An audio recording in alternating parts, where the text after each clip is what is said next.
Welcome back, boxing fans. Another great show with Sean on boxing. So today we have part two. Obviously, last night we had the Inui Junto Nakatani fight out of Japan, 55,000 strong. The fight itself was a chess match, which often happens when you have two elite fighters, very similar to Bivol Beterbiev. Didn't turn out to be a potential fight of the year. Turned out to be much more of a chess match, both guys trying to see what they could capitalize on. At the end of the day, I think in a rematch, I picked Junto to win. I think Junto could make adjustments and beat Inui in the rematch if that somehow happened in the future. As far as Inui, I think 4 fights last year caught up to him. He looked a little tired, didn't look his explosive self throughout the fight yesterday. So I think it'll be good if he takes off the rest of the year and just waits until the fall for a big potential fight to finish the year. But now today, of course, we're stepping in to face David Benavidez versus Zurdo Ramirez, unified cruiserweight champion. We just had a great fight where Tito Sanchez scored a brilliant 10th round knockout to beat Chavez to put himself right in contention at 122 pounds. Is he Inui's next opponent? Probably not. But obviously, it was still a great performance from him. And right now we have Oscar Duarte versus Fierro. This fight probably is going to bring everything the Inui Junto fight did not bring last night. It's ironic because people criticize flat-footed, no defense Mexicans. But 9 times out of 10, the fights that people want to watch and the fights that bring it and entertain are these kind of matchups. So, for Cinco de Mayo, overall, this card looks like it's stacked full of Mexican on Mexican, flat-footed, straightforward, let your hands go type of fights. We just saw it with Tito Sanchez. We're probably going to see it now with this fight. And, of course, Jaime Munguia versus Resendez, which is after this. And then the final fight, David Benavidez versus Zurdo, potentially could turn out to be just as exciting. Let me know your predictions in the comment section below. Stringer from above, what's up? Jaime, salute. David, I expect Duarte to smash Fierro. I'm inside the arena. Nice. How's the atmosphere? Loud. I guess it was pretty fucking exciting in the 10th round of that Tito Sanchez fight. People love a knockout, and that was a spectacular one. Nice 3-punch combination dropped Chavez onto his ass. Machado's also in the house. What's up, my man? Overall, this is a pay-per-view, and in truth, I don't think it's a pay-per-view card, but when you think about quality of entertainment, we easily have 4 fights, even the Lucero fight, which was an upset prior to this, 5 fights that probably all are going to fucking deliver. So if you had to pay me, I only have to pay like $25, but for me, $25 for 5 fights that obviously all deliver as far as the entertainment factor, I can't complain. At the end of the day, we're getting great matchups. This fight probably is going to be another one. Yo, Sean, dummy BFTB is convinced Shushu dominates Inui after his bad performance against Junto. Of course he is. This is what we talked about yesterday. It doesn't matter if there's a real black fighter that's actually relevant. They're always going to try to fucking jam one guy in there to try to discredit the non-black fighter. So now it's Shushu, right? Because he's the only black fighter currently at 126 pounds worth following. But here we go. Round 1 for what could be a short yet explosive matchup. Fierro shaved his head bald. I wonder if that's because he couldn't make fucking weight on the scale. So he shaved off his hair so he could actually make it. I think that's probably why, because he ended up getting charged $40,000 because his fat ass couldn't make weight. It's good Duarte's getting a good payday and a good opportunity like this. Obviously, we were very excited to see him face Hitchens for a world title. It's unfortunate that Hitchens pulled out of that fight because myself and many people felt that Duarte stylistically was all wrong for Hitchens and that Duarte was going to beat him and become a world champion. It's unfortunate that this fight isn't for that vacant title. I know Hitchens just dropped his title. Duarte and Fierro should be fighting for it right now, but I don't think that's happening. So that's disappointing, obviously, for Duarte. But let's hope he scores a sensational victory and puts him into another big fight after this. Duarte is dangerous, man. He's thick, big for this weight. Guy's a fucking beast. Hits like a fucking jackhammer. And even now, defensively, he's much smarter than he used to be. Not as reckless, not as wild. Keeping that high guard, waiting for his opportunities. Fierro not wanting to taste too much of that, which is smart. Fierro should be moving and using that jab and waiting for big opportunities to counter. We know Fierro, obviously, in that Isaac Cruz fight, really surprised people with that spectacular performance he put on that day. But Duarte's not Isaac Cruz. He's a much more natural 140 pounder, big for the weight, unlike Isaac Cruz, who is diminutive. So far, the first round is mostly just a feel-out round. Duarte hasn't thrown too much yet.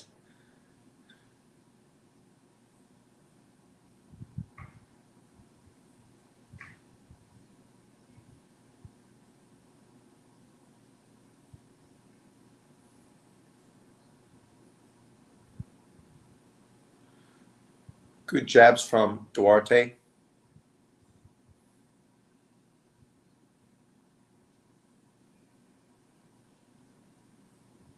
Oh, vicious left, sweeping left hand. If that would have fucking landed, I would have taken his head off.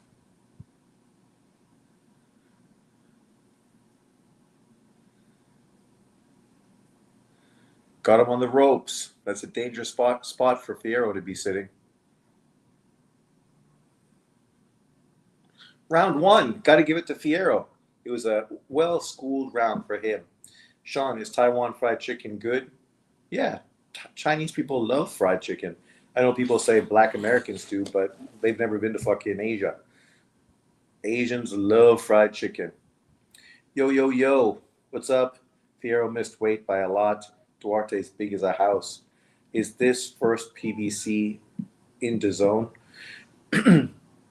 Well, it's not officially PBC. It's obviously a co-promotion with Oscar De La Hoya.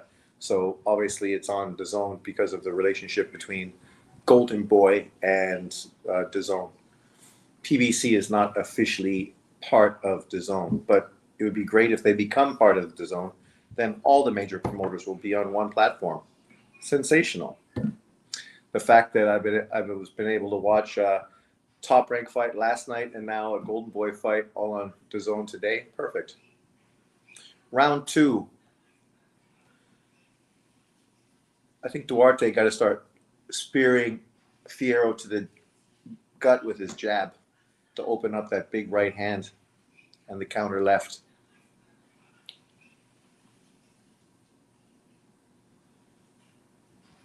You can see Fierro had a good game plan. He didn't want to come in undersized for this fight, so he came in overweight, and he looks pretty big. Not necessarily as big as Duarte, but not much smaller.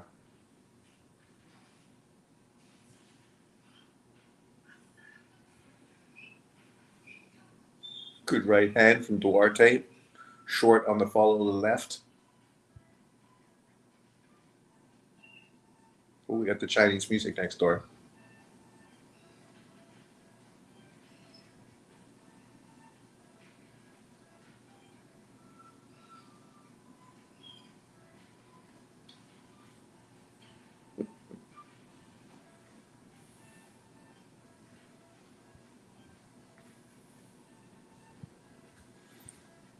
Speaking of fried chicken, when you think about Asian culture and fried chicken, I mean, Korean fried chicken is global now.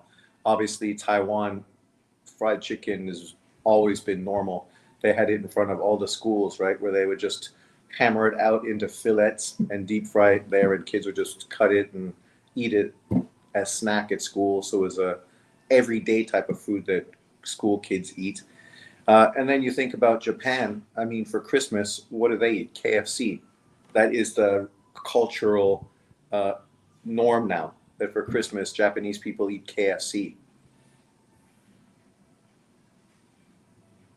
As far as Philippines, Indonesia, Thailand, those countries, chicken is probably very popular, but I don't know specifically fried chicken.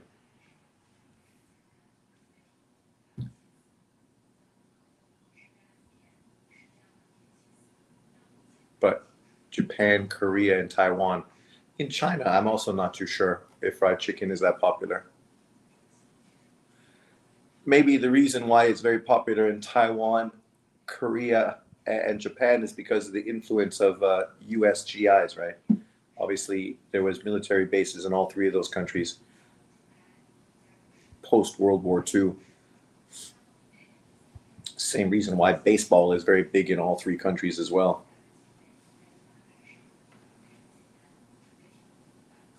That wasn't really a low blow, was it? I thought that was a good shot. That's it. These guys too fat to make weight. Hit that body. That reaction from Fierro. Not a good one. Are Korean corn dogs a thing in your town, Sean? I've never seen a Korean corn dog, but yeah, KFC hasn't been good since the 90s. Well, it definitely changed. I remember as a kid, right, the taste and everything else was way different than it is now. But in Asia, KFC is also different than it is in America. The first time I came to Taiwan and had KFC, I was like, they're like using real chicken. There's like cartilage and brown meat and all kinds of stuff. What's going on here? And that was like the chicken sandwich. Oh yeah, cut him off the pecker. Just the tip. Just the tip.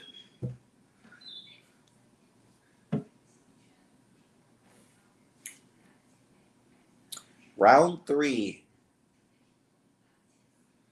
I would say so far the fight is 1-1, one round each.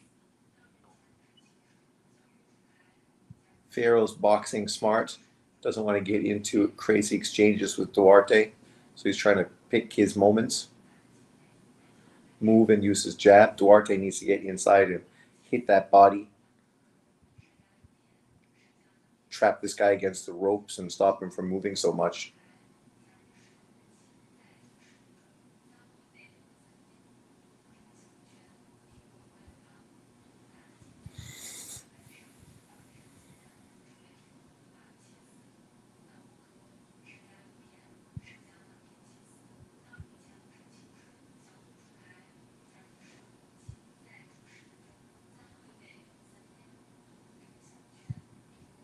Oh, there you go. Get him on the ropes. Open up on that body. Break those ribs. Oh, that was a good right hand to the ribs. I could feel it.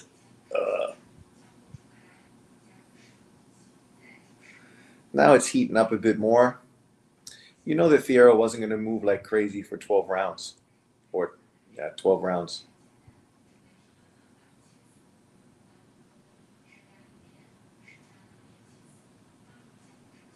Duarte's definitely improved since he's worked with Robert Garcia.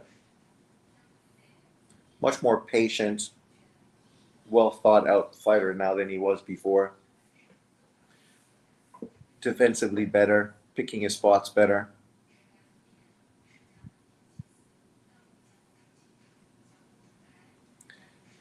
But still a fucking plotter.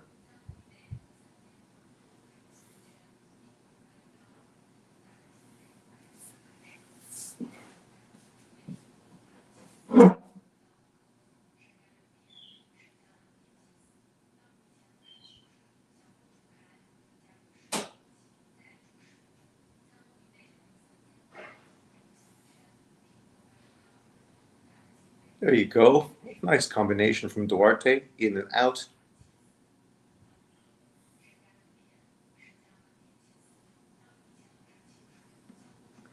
I wonder if we'll get a 9th round like we did in that Tito Sanchez Chavez fight. That 9th round, easily the best round of 2026. That is the round of the year so far. That round was fucking fantastic. If you never saw those two fighters before, you couldn't not be entertained by that round. Explosive, entertaining, back and forth action. Good round. Starting to heat up a little bit more now. Duarte looks so slow. No slick black fighters on this card. Of course not. Cinco de Mayo, right? This card is being sold to Mexican boxing fans. Oh, David, please don't mention fucking Canelo again. Seeking to become the first champion at 168, 175, and won 200 pounds. Oh my God. Talk about creating fucking a narrative, right? He was given a vacant title at 175 pounds. If they would have given Zurdo a fucking free title, he would have already accomplished what David is trying to accomplish now. But he actually had to fight a great fighter to potentially win a title. David was just given a fucking title by the WBC. Never been impressed by Duarte. Well, Duarte is what he is, right?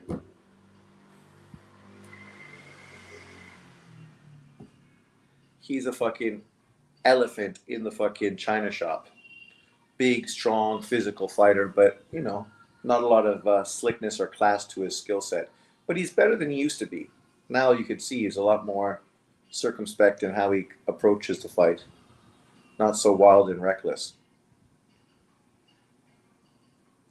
But he's definitely a plotter. What's up, Technique? Long time no see. KFC has always been dirt. It's okay if you're hungover, but I'd much rather a roast dinner. Yeah, but like when I was a kid, we would eat KFC with my grandmother and my aunt when we'd go like to the park and do like a picnic, right? And then you bring KFC. It's easy. It's good. It's better, I think, when it's cold than when it's hot. So, you know, that's what KFC was. If it was special food that was bought from outside my house, it would be fish and chips from a good fish and chip place downtown Toronto, wrapped in newspaper. My grandfather would never fucking say buy KFC. Only my grandmother and my aunt did that during the day, lunchtimes.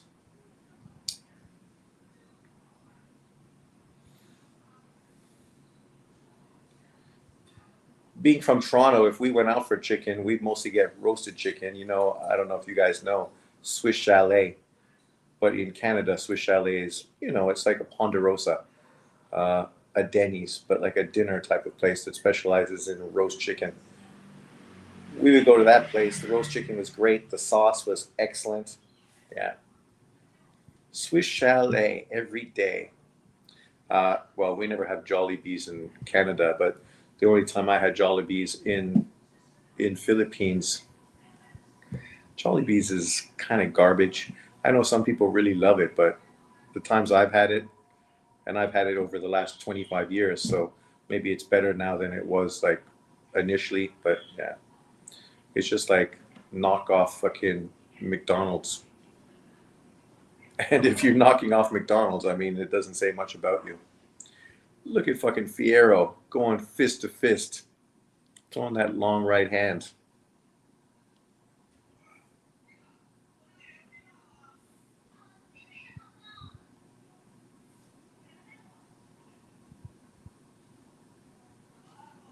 Oh, that left hand. Oh,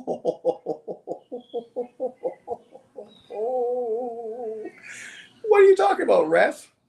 Shut up, man. It was in fucking play. Keep your hands up. Fuck, man. Stop whining. Nashville hot chicken is the best, in my opinion. Hot chicken? What do you mean hot chicken? Like roasted chicken? Yeah, the States has great food, right? When you get to the South and you get like Southern barbecue or you get like Tex-Mex from California, Texas area. I mean, the portions are fucking gigantic. The food quality is great. Like people that downplay and dismiss the States, it's kind of like just stupid ignorance. Like, and as far as fusion, you know, different cultures mixed together, Canada and the States, great fusion. We had some of the best fusion restaurants ever in Canada. Great food. Obviously, you change it, right? An ethnic food, and you sort of modernize it.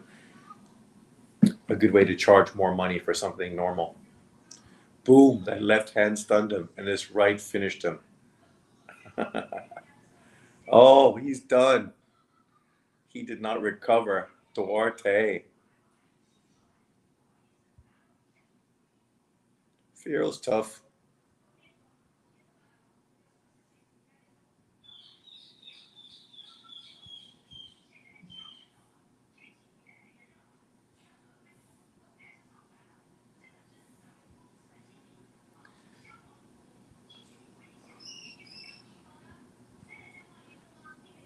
You gotta give Fierro fucking some praise. He's a tough son of a bitch, that guy, too.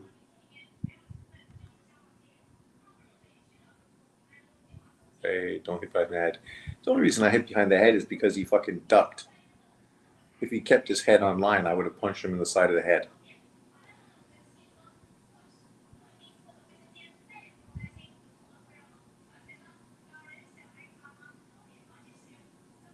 Nice uppercut.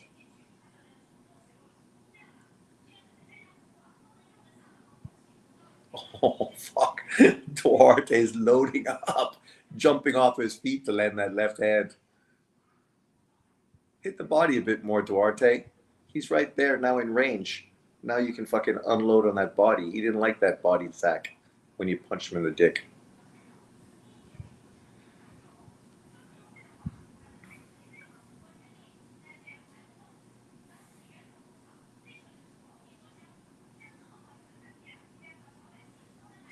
Both guys tired.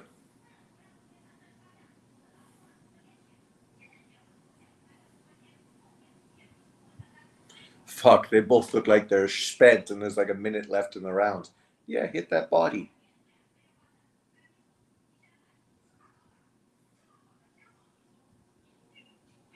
Nice right hand from Fierro to the body.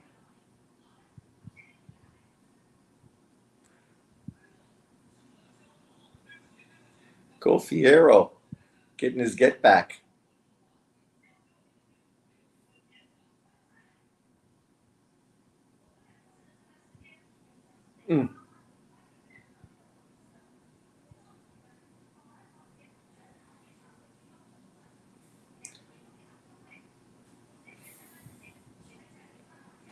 These guys together in this one round landed more punches than Devin Haney landed in his last two fights.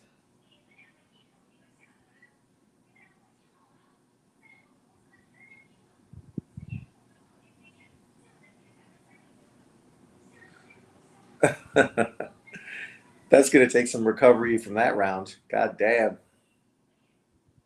I watched Borat for the first time last night. For the first time. Look at that fucking. Who's that? Ryan Tyson.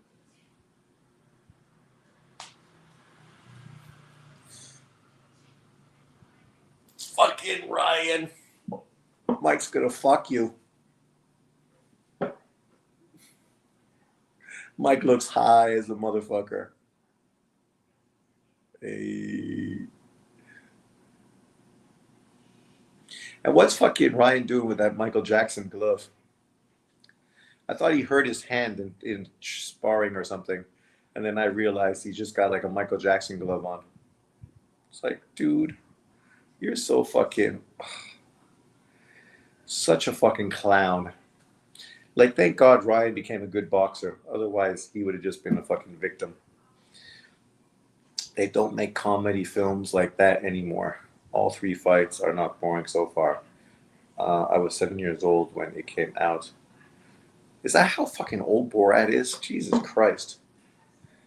Well, and when it came out, it had much more impact than now because obviously people thought he was kind of like really doing like an interview, that it was true. They didn't realize it was just a fucking fictitious character.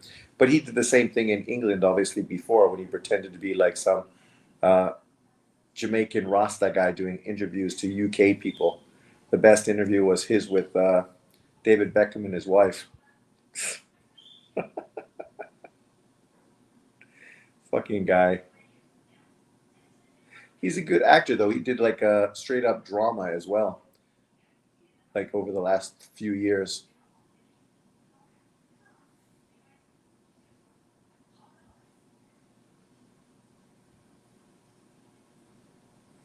Look at Fierro digging. If Fierro beats fucking Duarte, that would be a big win.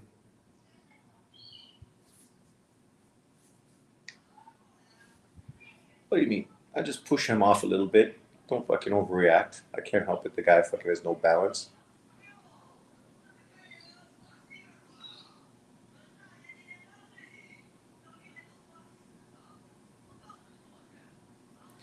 Fierro's ducking low to try to get under those hooks.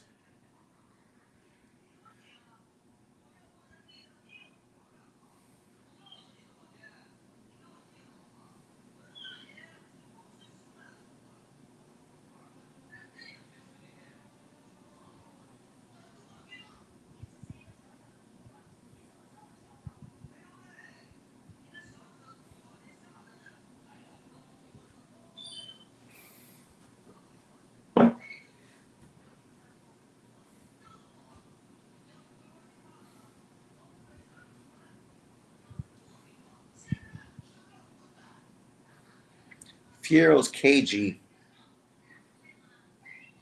He's made good adjustments so far. There you go. Nice left hand.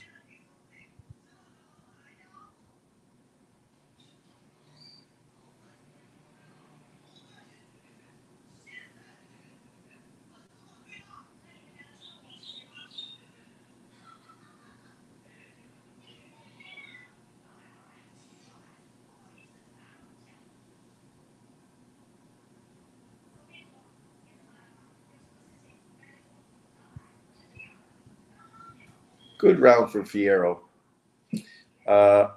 Bro, Duarte is going to get stopped. I don't know if he's going to get stopped. He's probably going to get his second win. I just think that one round coming out after dropping Fierro, he probably spent himself. Give him another round, and I think he will sort of kick back into gear. Boxers, right? You go through ups and downs.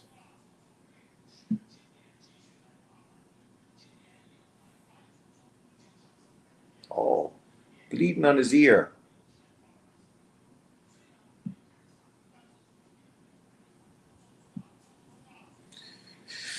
I don't think people forget that Fierro went the distance with Cruz. Actually, that's the one big compliment they fucking consistently give him, that he went the distance with Cruz.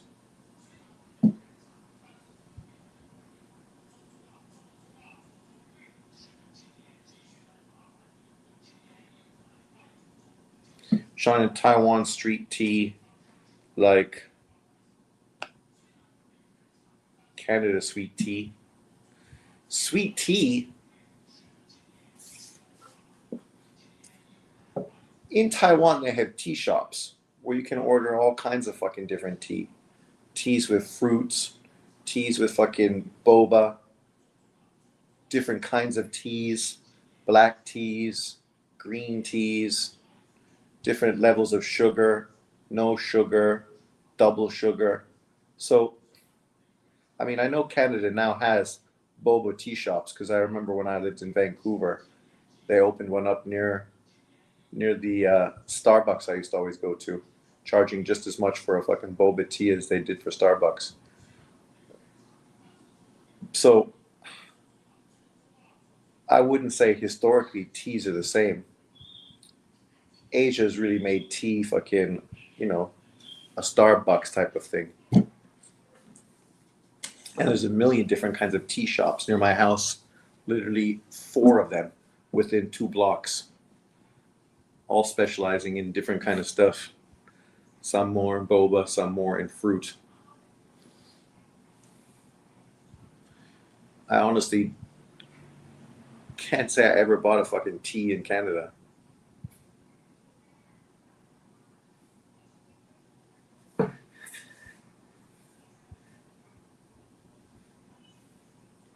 My English mother would be sad.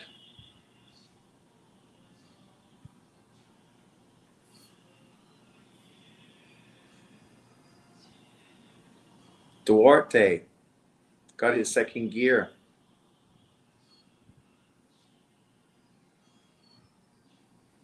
I don't think I've ever seen a guy with an ear fucking like that before.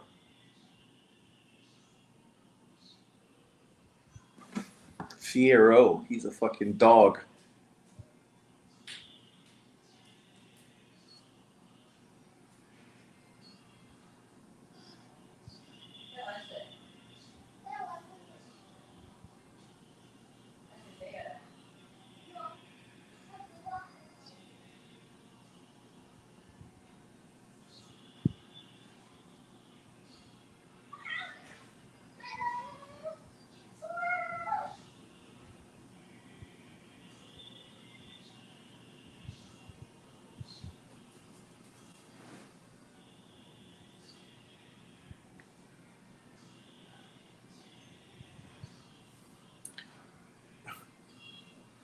Duarte loses too much energy throwing those big crazy hooks at his head. Hit the shoulders, hit the body. At least you're going to land with them. Sean, was the CIA behind the JFK assassination, in your opinion? I don't know who was behind it, but obviously they talk about it being like multiple people. Coming into the fight, I thought Duarte was a more heavy-handed guy. I think he is the more heavy-handed guy. The problem is that he's also the slower guy that has worse fucking boxing ability. Fierro is more versatile, can box and move, use his jab, and can still fucking stand in the trenches and go toe to toe. Duarte is just a one-dimensional come forward guy, throws like a real slow jab to get in range and then throws crazy fucking wide hooks. Boom! You got a short puncher versus a fucking sweeping hooker.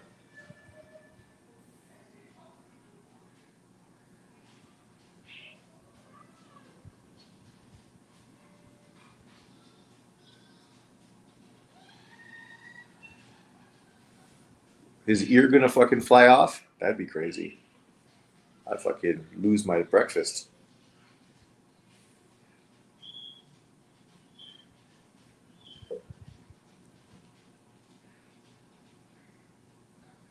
Look at that last round. Close. Tooth and nail. I'd have to give it to Fierro, though, landing fucking the more clean fucking counter shots.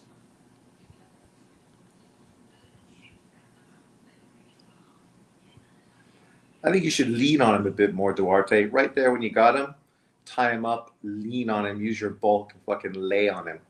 Tire his legs a bit more.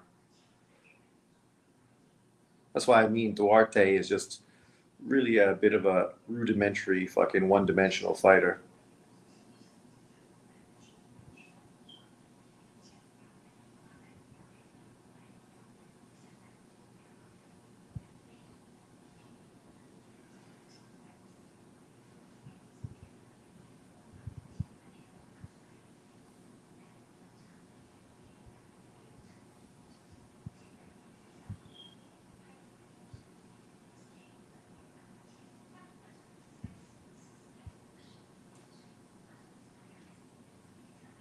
Yeah, right there. Jump on his fucking back. Lean on him. Lay on him. See? Fierro's smart. Going in there with his shoulder, bumping him off. Duarte going with his head. Bend your knees. Go to the body.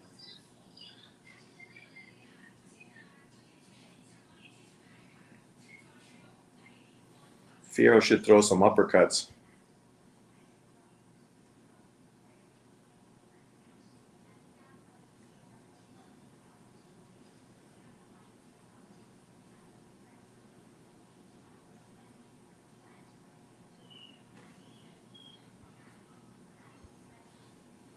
Come on, Duarte.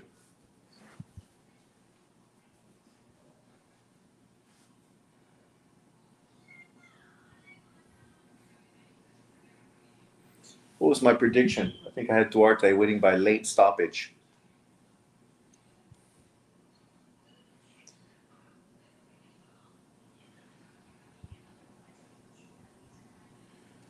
Did fucking Philadelphia just beat Boston in Game 7? Jesus Christ, man. This year is mental. That just shows you fucking the difference that Embiid makes if he's actually healthy.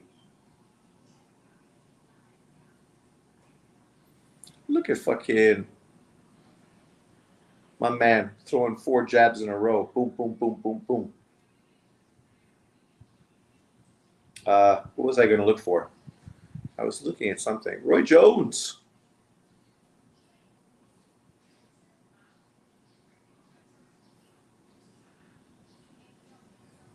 We don't know what you're talking about, Roy. I was going to look for something on my phone, and now I fucking totally forgot what it was. Disappointing. Sean, who you got, Zurdo or David? Well, I'm leaning towards David, similar to this fight, right? Zurdo, the big wide hooker, David, the faster hands and straight. So this fight, pretty similar, right? I think David's going to be effective between the shots, kind of like Fierro is being effective between the shots in this fight. Maybe not as big, doesn't punch as hard, but faster hands, more skill, and able to capitalize in between the shots.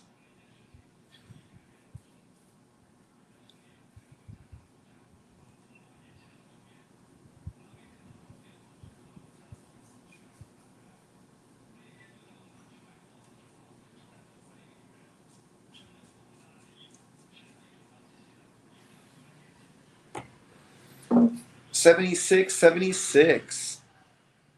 Look at that. I think the scorecard's pretty good so far. I would have it pretty similar.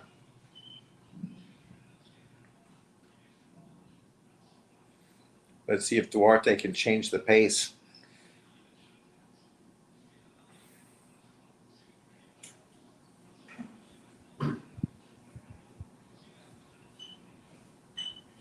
Four rounds to go.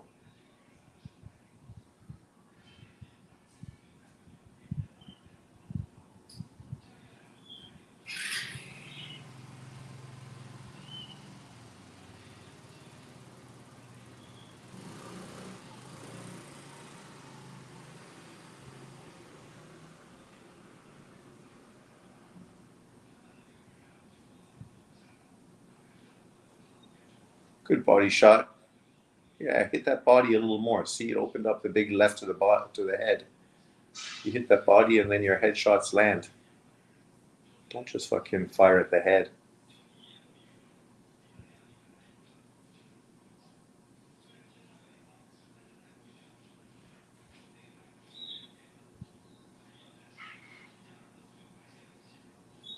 Oh, good body shot. He don't like that. Throw it again. Throw it again. Throw the body again. Throw the body again. He hate that shit. Go to the body.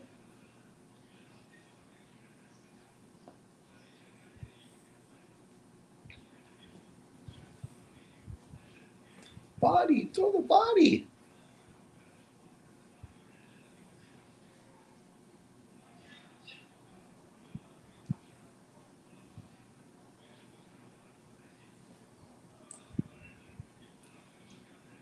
That's it. Keep hitting that body. Keep hitting it.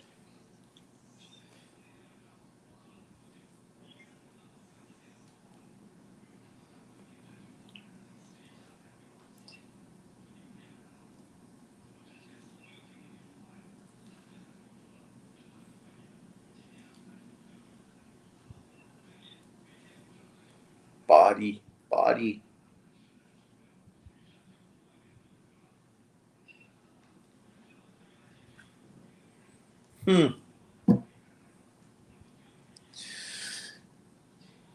Zurdo, the big fucking monster.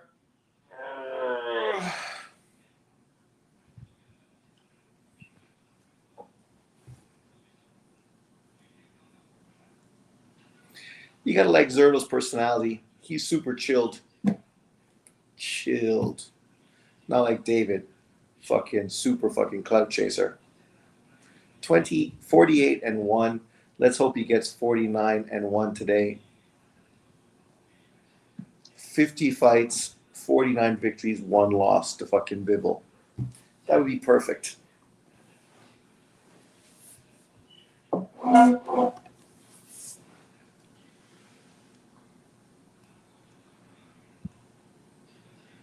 Look at his beard, so well manicured. I can't do that. My beard's not thick enough. Round 10. Duarte's gonna have to win these fucking last 3 rounds to fucking secure this victory. And the way it's going, Fierro's definitely made the adjustments.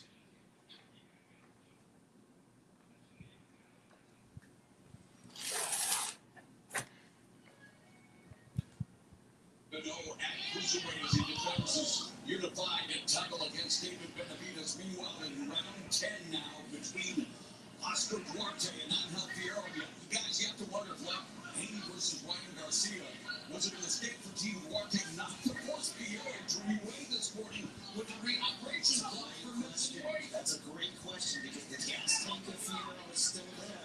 He didn't have to make that hard cut. We talked about it being a strategic move. And we saw Floyd Mayweather once do that to Manuel Marquez in the super fight. So sometimes that can be the difference in a close fight. Well, we said it's a smart move. Sean, don't sleep on Zurdo. What do you mean? How am I sleeping on Zurdo?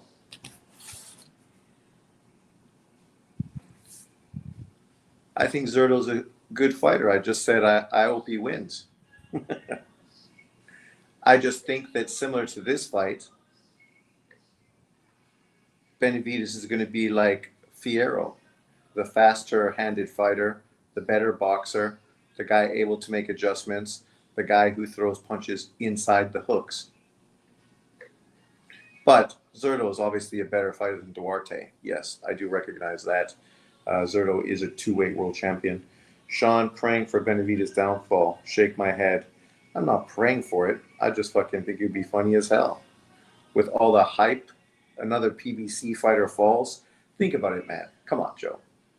Don't you want to see another PBC fighter fucking fall after all the bullshit propaganda we've been getting for fucking a decade now about the PBC fighters, all of whom fucking have been exposed? David's just another one of them. The last one. Literally, he's the last one, the last PBC fighter to fall.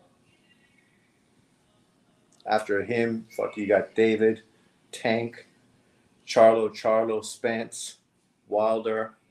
I mean, who did I miss? Somebody? Was there anyone else relevant? Broner. I mean, literally, all of them.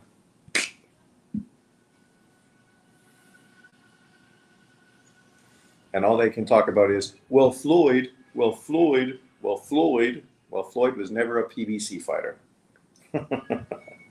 Floyd had most of the success. His success as a Golden Boy fighter.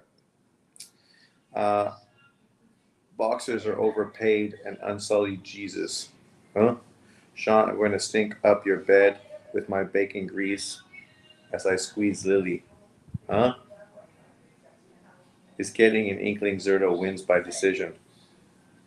Welcome back.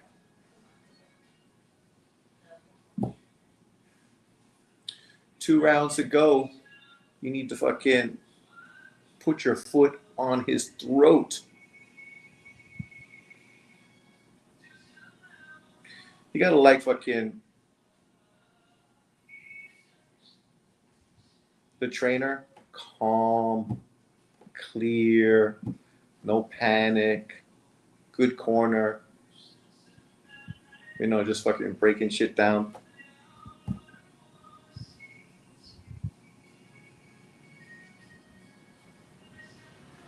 Two rounds to go, buddy. This is your time. Mexican style.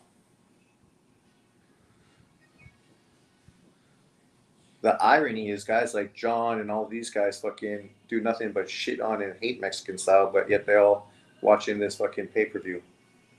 They didn't pay for it, but they're watching it.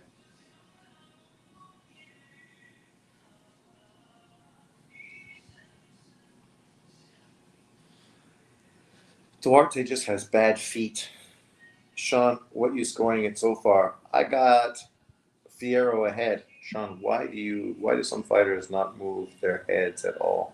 It seems like most of the basic response, I move, I slip all the time, use my feet to catch punches and get out of range. These people just sit there. Well, it's because they're trying to load up on power shots, right? So they're trying to keep their balance so that they can counter punch. You want to stay in range, and because you're in range, you're going to get hit. But the best Mexican fighters that do this, they turn with the punches. So even though they're getting hit, they're not really catching most of it, and then they counter off of it seamlessly. Of course, the best was a Nicaraguan by Roman Gonzalez, who fucking let his punching combinations fly body to head, breaking dudes down inside, but yet never really getting hit by anything too solid until, of course, he fought Rungvisai in the second fight. But he was robbed in the first fight. Robbed. He won that fight, clearly. And he would have had an Inui fight if they didn't rob him, which is really what people should be sad and angry about.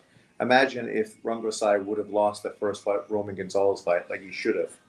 Then we would have got Roman versus Inui for unification at 115.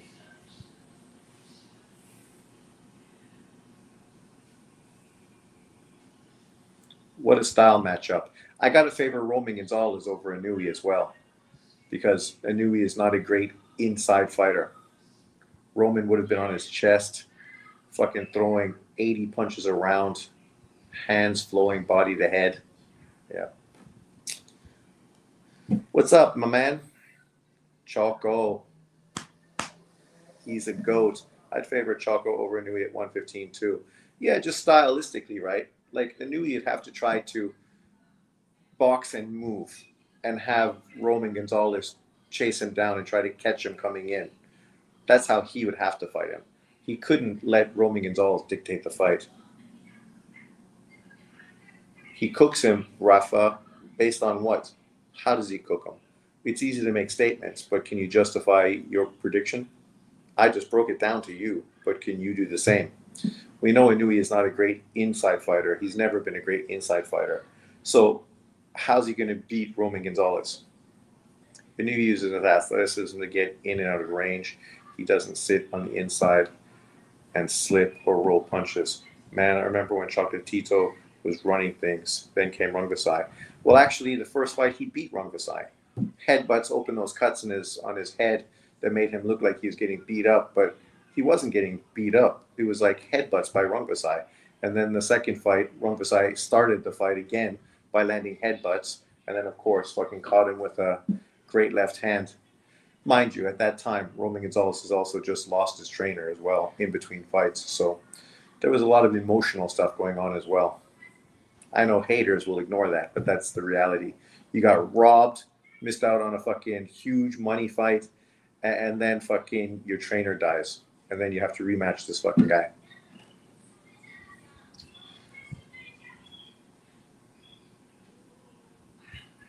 Here we go. The final round. Can Duarte get a draw? Or is Fierro going to close it?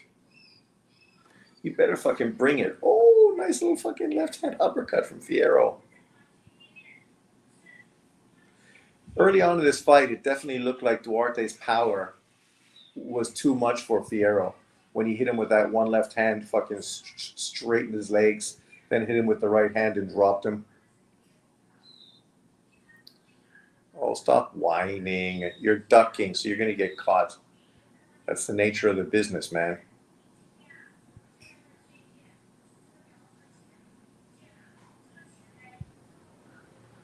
Come on, Duarte. No time to fuck around now. There you go. Nice right hand.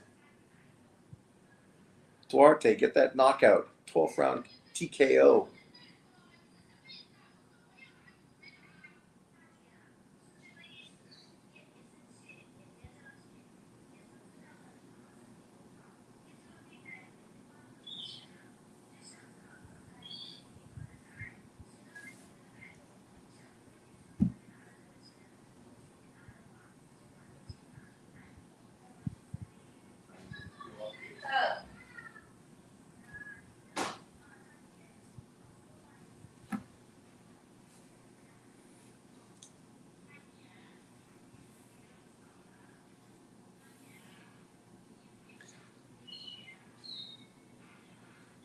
Come on, man. You got to be more fucking aggressive.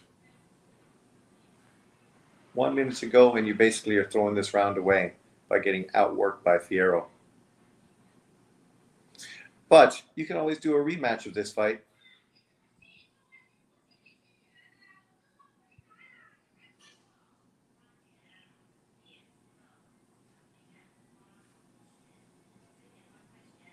Duarte, come on. Where's your gas tank, man?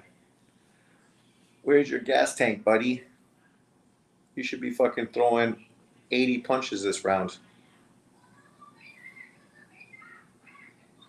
Trying to load up on one shot, that's not going to fucking work.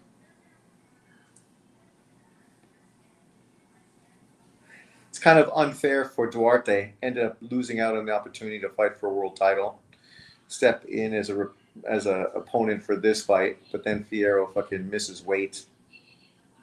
And now you end up going to get beat. Look, follow it up. You just landed a big right hand, and you didn't follow it up with anything. Oh, dude, you got beat. PBC rebound with this card. Hey, Sean, how are you today? Good, Brian. The Nui was a huge win earlier today. I hope the winner tonight gets a Jai fight afterwards. Yeah, I don't think David Benavidez has any interest in fighting Jai Opetaia. None whatsoever.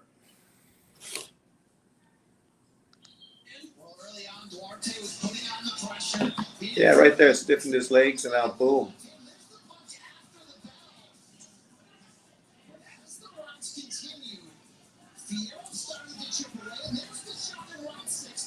What's up, Mike?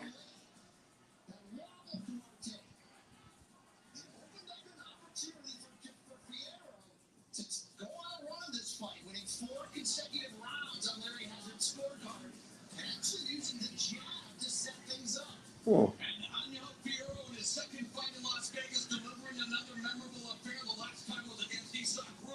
As we look at the numbers, Duarte with an advantage in terms of total punches landed, power punches, a big advantage for Fierro and the jabs. And again, these numbers 200 more punches thrown. Our unofficial scorecard belongs to Larry Hazard, and he has Fierro pulling off the upset. Oh, come on. 113. It's Angel Fierro. If he knocks out Zurdo, that would be impressive. But still putting him above Bivol, Anui, Usyk, Bam, or Shakur. Come on. I heard somebody yesterday say that, well, Bivol beat him at 175. David's moving up 25 pounds and fighting him at cruiserweight. And? They make it sound like David's a small fucking guy. Dude's fucking a beast. He's huge. He's been a weight bully his whole career.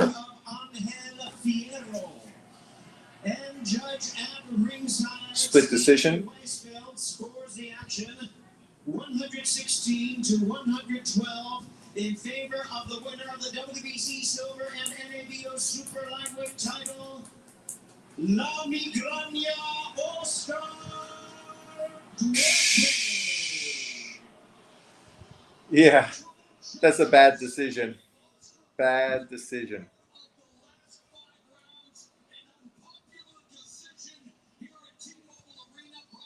It's a terrible decision.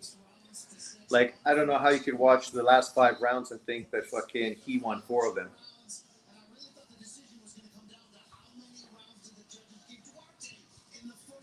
If Benavidez beat Zurdo by KO, he's number 5 or above Shakur. Well, in your opinion, yes. Bam and Nui need to happen at the end of the year. There's no reason for Bam not to fight him. I agree. That's the fight to make. Sean, what do you think about Junto versus Bam? I don't think Bam interested in Nui right now. Well, that's the most logical fight, right? Because obviously, Junto's going to take over 122, and then that will give time for Bam to gradually move to the weights. But the problem with that is they both have the same Japanese promoter who doesn't necessarily like to put his fighters in against one another. And that's what stopped that fight from happening at 112 and at 115 and at 118. So having it happen at 122, or is it going to be the same scenario where because of the promotional situation, it just won't happen again, right? So, yeah.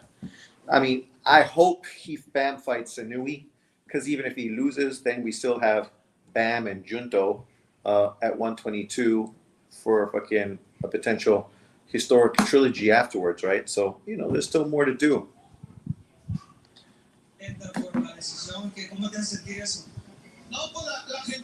Well, I was rooting for Duarte as well, but I still think he lost.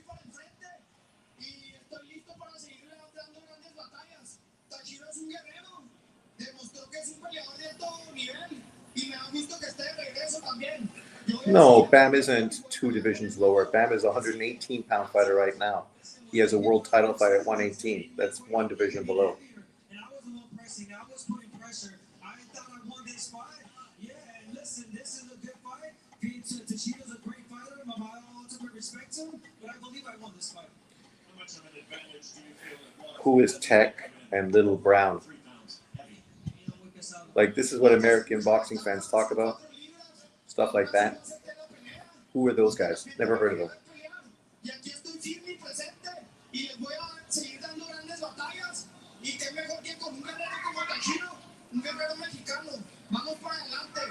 Listen, it was 4 pounds over, so yeah, I felt it. But listen, I won this fight. Tashida, a great warrior, a great Mexican, and I'm gonna continue to give you guys great fights, great opponents. I don't care, bring them on.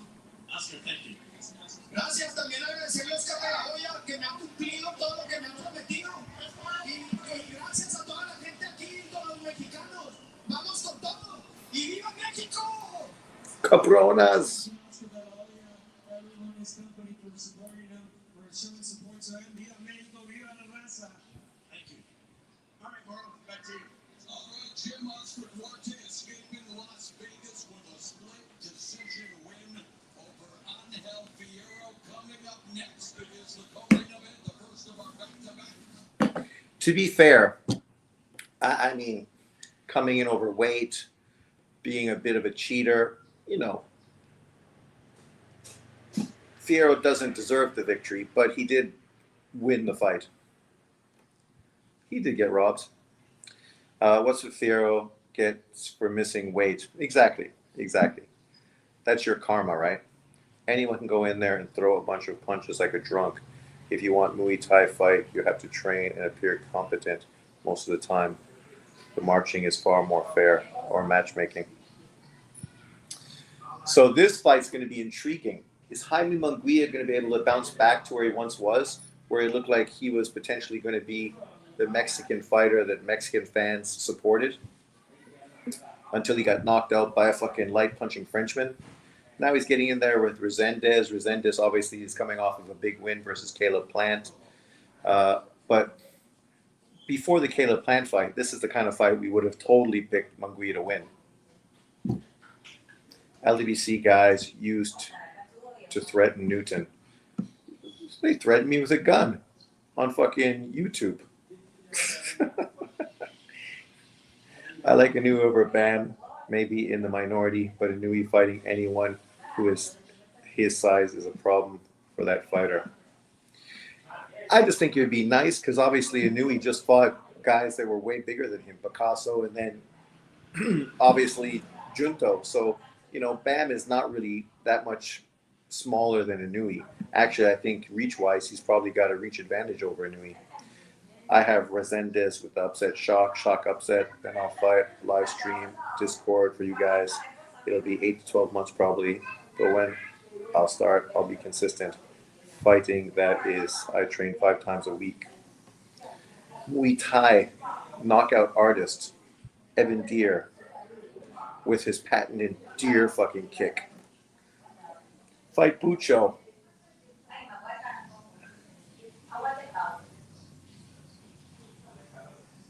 How many people fit in this place? It looks like a good crowd. 20-something. I wonder if it ended up getting sold out at the end of the day. It's not quite 55,000, but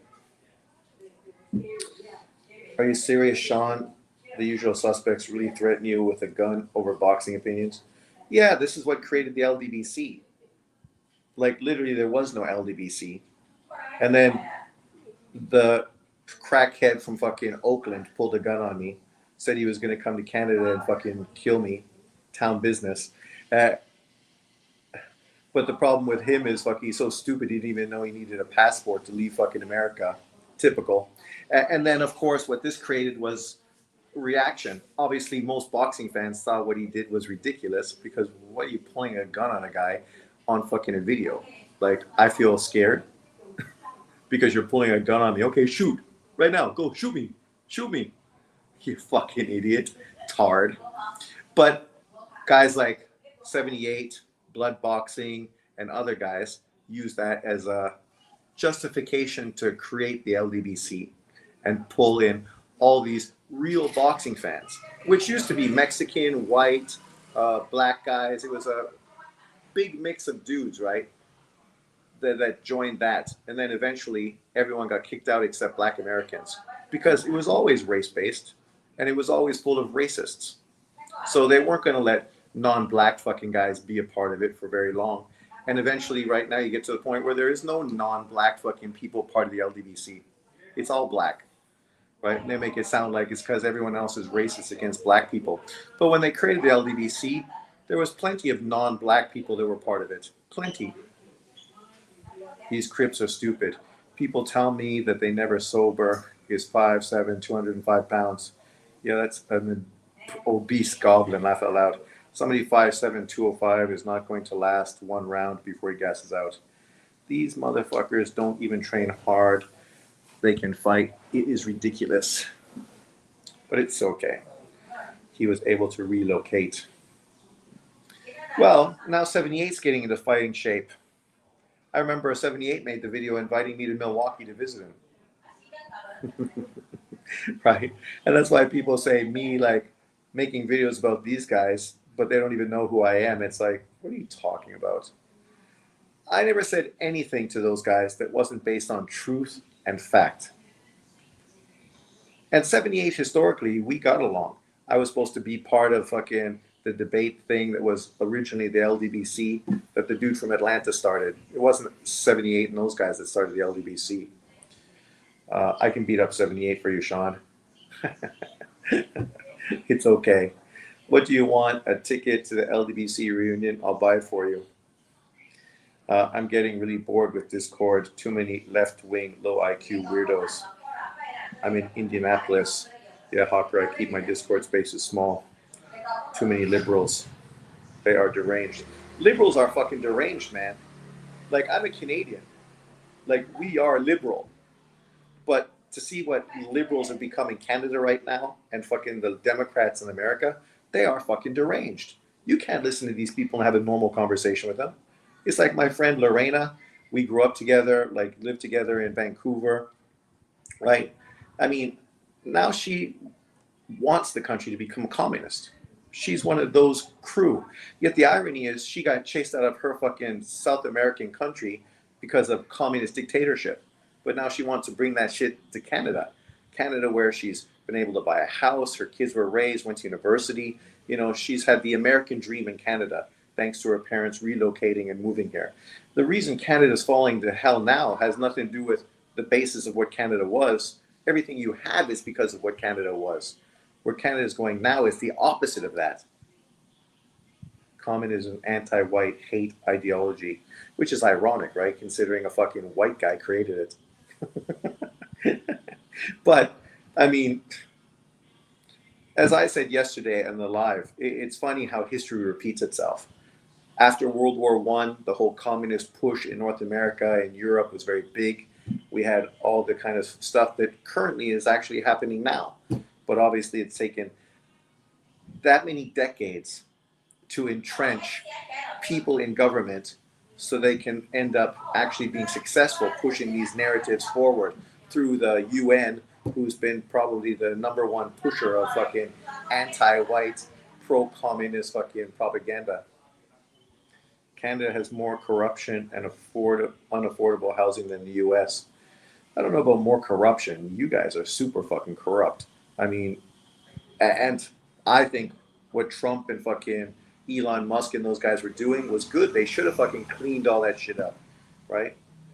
Like, what did I just hear? That Obama's daughter just was given millions of dollars from that one group that was frozen when Trump took over. It's like, why is she giving money, millions of dollars? Her family is fucking worth millions of dollars already. Which you got to ask yourself, how? How did Obama become fucking a multimillionaire, right? Considering he's a career politician. But the corruption, right? What do you think about Tate McRae losing weight? Who's Tate McRae? LDBC will invite Newton to the picnic. just so they can all jump him. Exactly. Because that's the kind of people they are. I would invite the LDBC to a Taiwan picnic and nobody would jump them. We'd cook fucking burgers, hot dogs, some fried chicken, and have a few cool bevies and fucking enjoy ourselves. Because unlike those guys, I'm not a fucking racist and I'm not a fucking hater. It's nice to hear someone my age talk about things. Most of the shit would fly back on our time. Oh, can you imagine what's going on now? Fucking, if this popped up back in the day.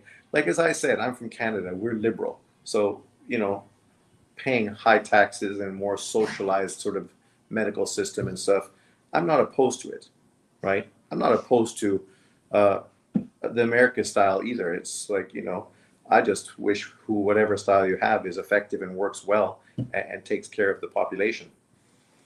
But, oh my God. The bullshit today, I can't even fucking believe it. What's up, Bang? Matteo's in the house. Just in time for Maguia versus Resendez. So far, we've had two great fights since I went on. Obviously, Tito Sanchez with a spectacular 10th round knockout. We just had Duarte being gifted a split decision victory versus Fierro. I thought Fierro clearly won that fight by at least 2 rounds. At least 2 rounds. And now, of course, we got Munguia versus Resendez. Should be a great matchup. I have no idea who's going to win. Oh, that's what I was going to look at. My predictions. Where's my predictions? So I had Sanchez winning by split decision. I had Lucero winning by 7th round TKO. That one was wrong. I had Duarte winning by 8th round TKO. He won, but obviously I was wrong in the prediction. I have Munguia by majority decision and Benavidez by split decision. I had Walker by majority decision. Walker won yesterday in the UK. Samamaki winning, he won. Ioka winning, he lost. Tanaka winning, he lost. Inui winning, he won. Scarborough winning, he won. Erdnambeck winning, he won. So, a few losses. And I don't think any of my predictions fucking hit dead on for big money. These snowflakes wouldn't last 3 days back when we grew up. Can you imagine what's wrong with people today? Like, I really fucking can't understand. Like, we grew up in an age at one point where the middle class was bigger and better than any time in modern history. And of course, that was too good, right? Life was too good at that point. People fucking had long-term fucking retirement packages. People were buying houses. Life was great. Biggest middle class in North America in history, which means tons of tax dollars, lots of spending because people have money. The fucking economy is booming. And then what happens? Greedy fucking pricks took down fucking the unions to stop the middle class from being successful, put everything into contract work. So now you don't have to give benefits and fucking anything else to people. And now they fucking have melted the middle class and expanded the poor. I mean, what Trump is trying to do now is bring back the middle class by creating more employment, right? And bringing back more factory jobs and all the stuff that they got rid of because they didn't want to pay union fees to all those workers. So they fucking got rid of all the companies to Mexico and Asia. Fucking the governments back then, Canada, US, fucking sold the countries out. Europe, fucking letting the UN dictate to you. Why are you letting the UN dictate? People did not fucking vote for the fucking UN.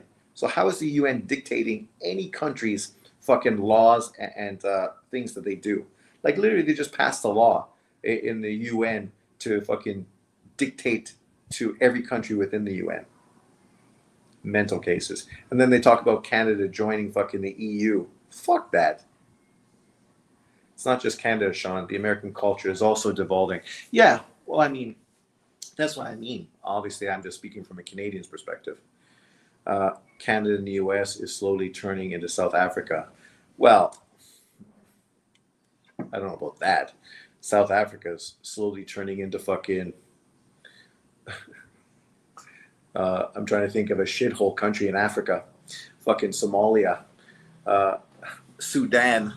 right? Because at one point, fucking the two strongest countries in South Africa, uh, both fucking were huge economic boons, and obviously both of them now fucking sliding into fucking chaos and poverty. I hate to say it, Sean, but both parties in the U.S. are controlled by Epstein elites. It's not just the Democrat Party. No, it's always been that way. That's why people like Trump, because he wasn't a politician. He wasn't necessarily tied and controlled by these people, which is why literally from day one, Democrats and Republicans fucking hated him. And why the media, of course, who's funded by the same people that control both the Republicans and Democrats, fucking went on a witch fucking hunt against Trump. But people are too stupid to fucking see it. They like literally fucking buy into it because they're fucking mental cases. Munguia wins by KO. Hard recoil facts. In my teens, we had people that could afford houses in the lower middle class. Plus, our skin was way thicker. Skin was way thicker. Now people are fucking. Oh my god. I said this before. I had an American, a New Yorker, that worked in my office, and we talked about stuff. And I said, "Fuck, man, you can't say anything now about offending somebody, talking to someone else." And then behind me, all you heard her say, "That's not true. That's not true." Literally, you're fucking proving my point. I'm not talking to you. You don't even know the context of my statement, but still, you're offended by it. I'll be back. I'm gonna drop the kids off at the pool.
Can you hear me? Testing, testing. 1, 2, 3. Testing, testing. Trump is on pace to create more national debt than genocide Joe Biden did.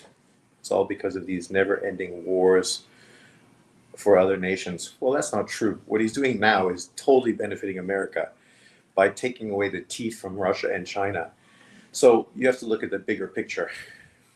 Many middle-class Americans don't have kids anymore because they can't afford them right now. It's very rich and very poor having kids. Exactly. Well, that's everywhere in the world now. So crony capitalism and Zionism first politicians are wrecking the United States. I'm going to be 55 this year, and the things I did and said in my teens and 20s would get me all but put in jail now. It's nice to see a real one stream tell it like it is, loud and clear. Hopefully my turd this big that I just laid didn't fucking disturb you guys. I thought I turned my earphones off, but I'm not sure if I did or not. But here we go. Munguia, Resendiz, round 1. Perfect fucking timing.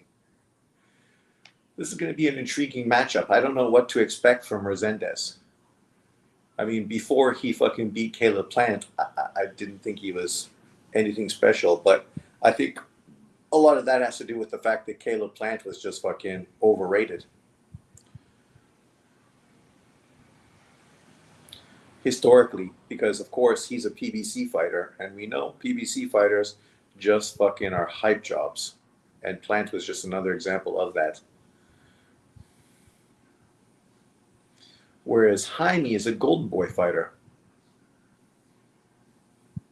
But nobody expected Jaime to get knocked out by fucking some unknown Frenchman either. So at this point, we don't know what to expect from him.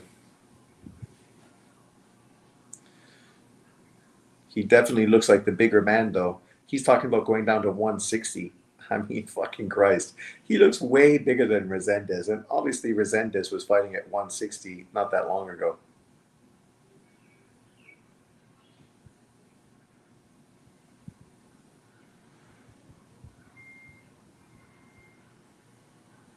Good hooks.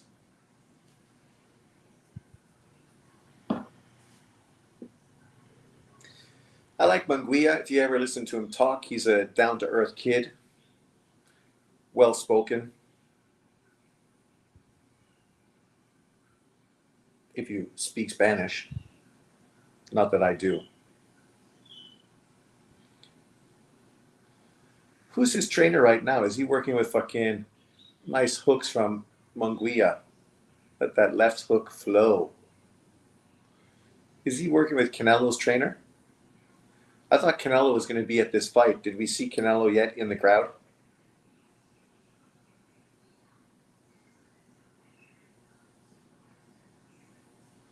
I figure if he's here, they would have showcased him by now. We've already seen like 2 fights, and I've yet to see Canelo.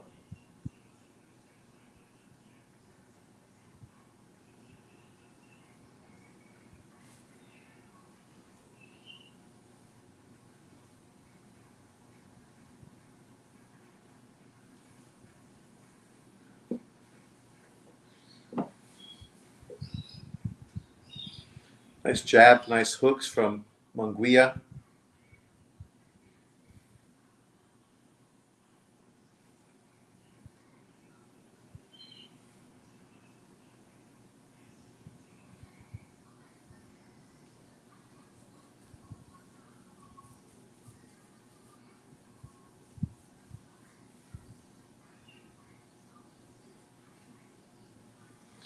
Round 1, definitely to Munguia. Remember Munguia was supposed to be a replacement opponent for Canelo against Golovkin? Benavidez, Zurdo, fight.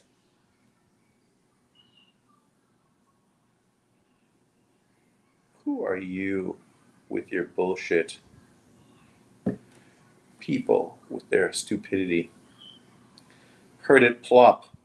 Did ya? Oh no, sorry.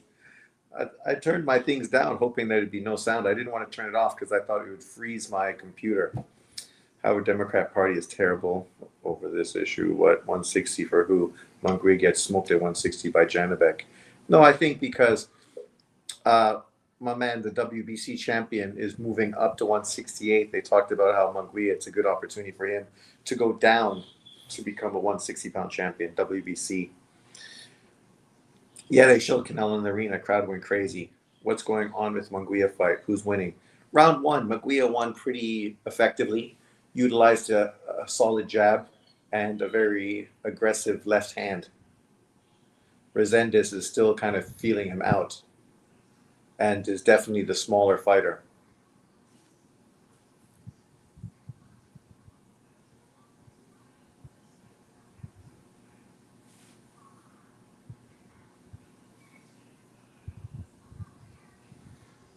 Yeah, like if Munguia beats Resendiz, he becomes a 168-pound champion. If he then drops the title, moves to 160, fights for the WBC, he can become a 3-weight world champion.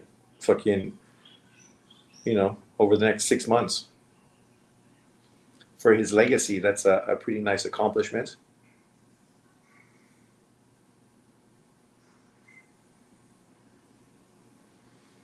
And 168 is a dangerous division, whereas 160 is kind of a dead division, right?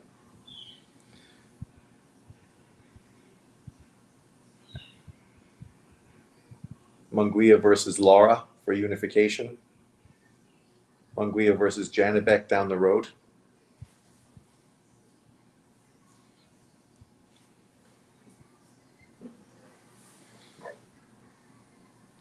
I was on another video live last night. Claymore Boxing. I don't know if you guys know it. I think they're affiliated with the LDBC, but overall, not bad. Those guys talk about boxing. They seem pretty unbiased, and they definitely fucking are real boxing fans. So they broke shit down pretty well, had a good conversation. Obviously, the people in the comment section are what you expect, one-sided fanboys. But the hosts were pretty good, pretty knowledgeable, and pretty open to talking about boxing as a whole from every weight division. Good work from Munguia, getting countered a little bit by Resendiz, but going hard. Munguia definitely entertains. Got like that left hand to the body. Nice shot.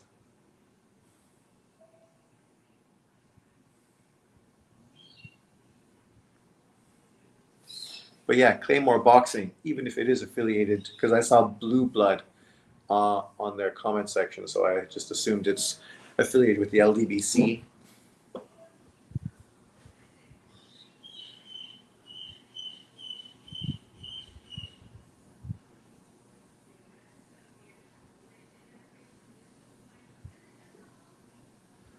But one of the better groups as far as talking about boxing.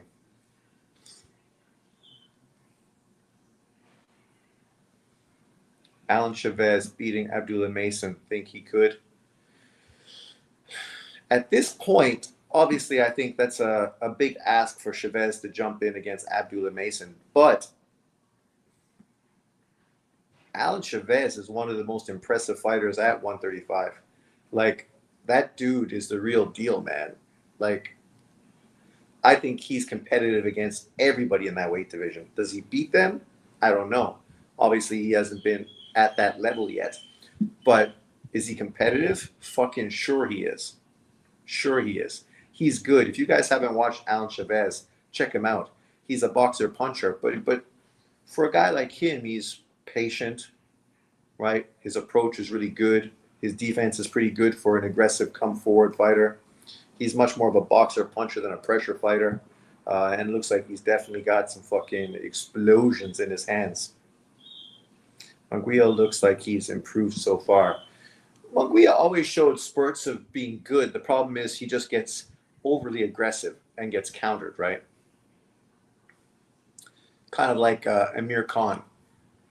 Obviously with a bit of a better chin, though, and not necessarily the hand speed. But overall, he's not a bad boxer. He's offensively a good fighter. Defensively, not the best, but not the worst.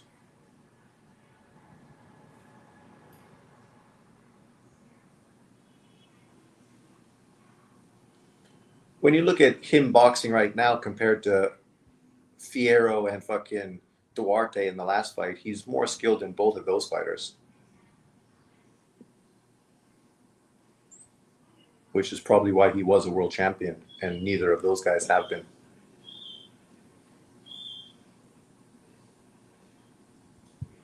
Jab to the chest.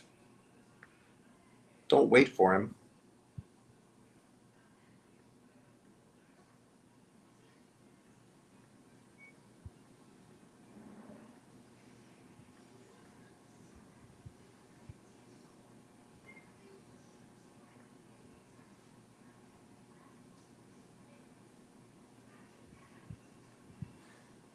You got to like guys that throw combinations. Combination punching, just not what it used to be back in the day.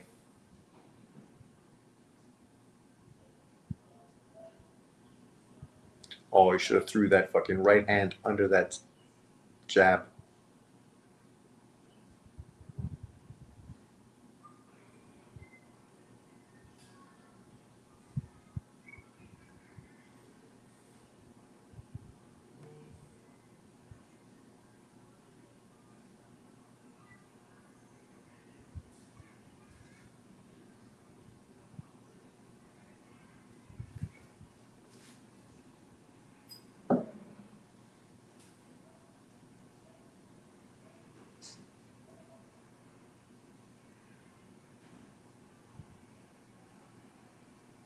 Nice jab from Resendez. Short, sharp.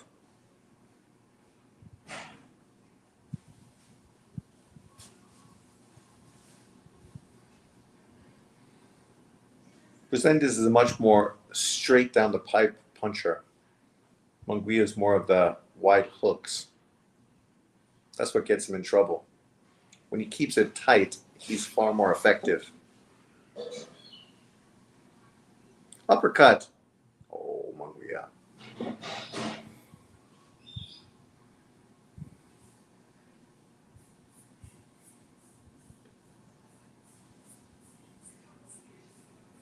I think Munguia is winning 3-0 so far on my card. Let me know what you guys think. Agree, Chavez, he's a live dog against anyone at 135. Live dog, man. The kid looks good. He's throwing more combinations and more head movement. Munguia, yeah. He's always been not a bad boxer, right? It's just obviously he's wants to fucking mix it up.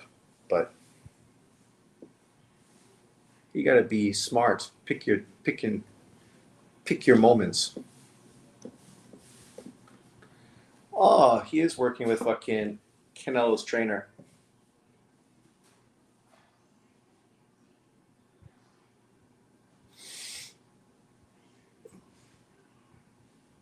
Abner Mars is hey, there's Canelo. Canelo. Hey, yes, thinking there. Well, that's what you got to do. You're winning the first 3 rounds, I think. Canelo's wife, she looks pretty good. Or, sorry, girlfriend. I don't think they're married, are they? She's definitely better than De La Hoya's fucking plastic woman.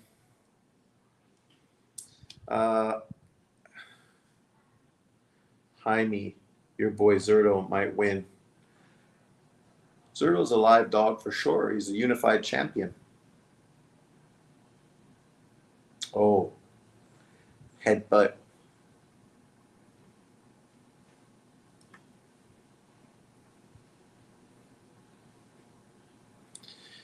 Has he made him more one-dimensional?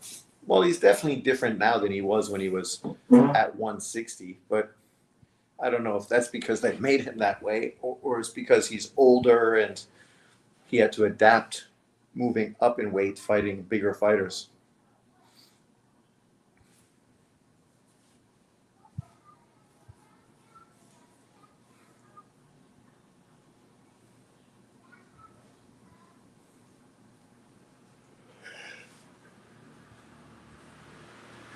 Excuse me. Nice left to the body from Munguia.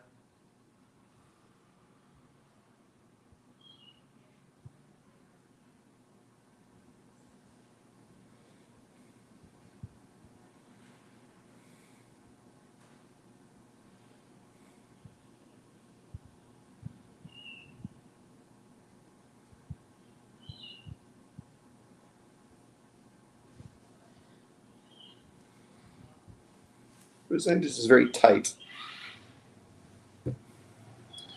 Solid defender, short, effective punches, good movement. He just doesn't do anything great. Nice right hand. Head offline. Boom.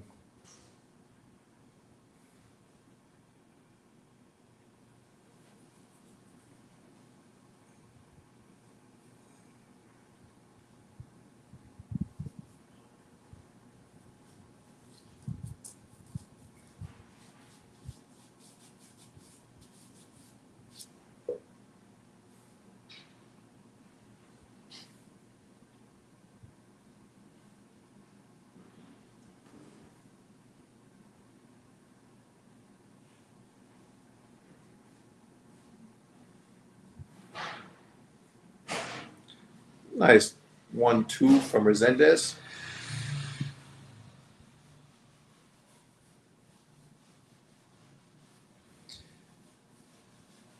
Munguia is losing his, getting a little too wild and reckless. I think that's the Resendez round. Far more effective across the board. What are you doing? Get out of here, man. Lawrence fucking Williams. Clown. I'm not rooting for anyone. Canelo is the only fighter I truly support. Remember when Munguia was supposed to fight GGG? Wish that would have happened. Yeah, that's what I was saying. As a replacement opponent for Canelo, that would have been an intriguing matchup for sure.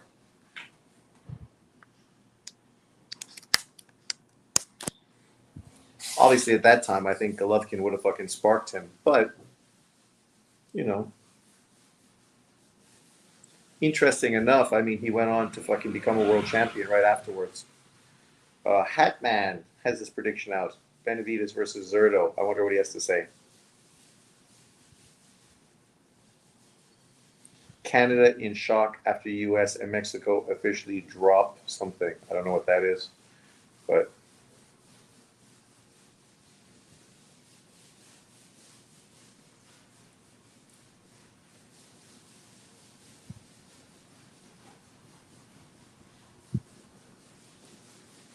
here we go. Round 5. So I have it 3 rounds to 1 for Munguia after 4 rounds. I definitely think Resendez is heating into this fight. Munguia is not that sharp with his fucking shots. Throwing big shots, but missing a lot.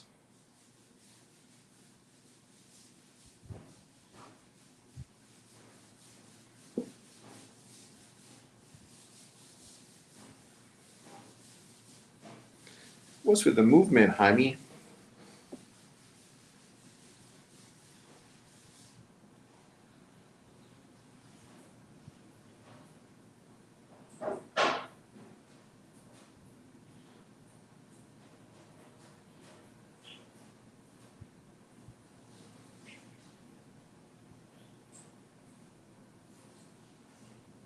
Nice right hand from Munguia.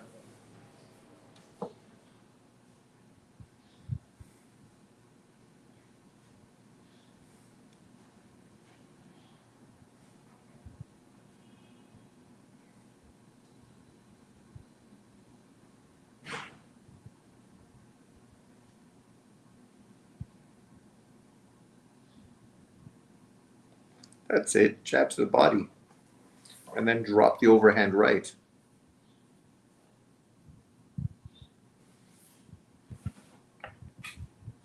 Resendez looks like a fucking bulldog.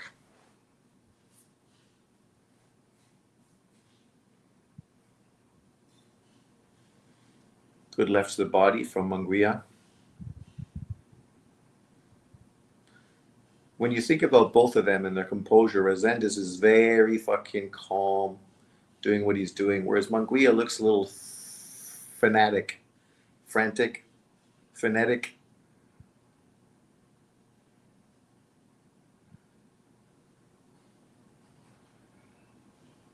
You can definitely see that at the end of the fight, Resendez is probably going to have a lot more in the gas tank, just based on his approach.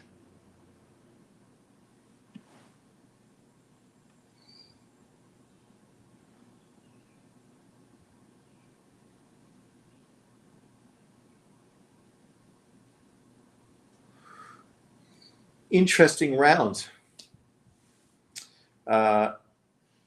Recoil, Reynoso, been with Canelo? I don't think so. Well, that's it. He's been with him from day one. GG would have destroyed Munguia. Easy work. Fact, Munguia gets slept by GG at that time. Here's the betting odds. Plus 400 for Zurdo.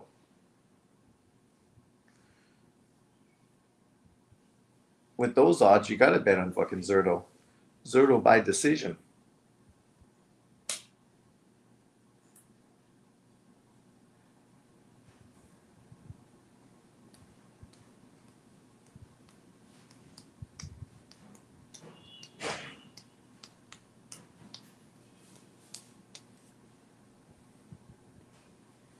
Big fight atmosphere.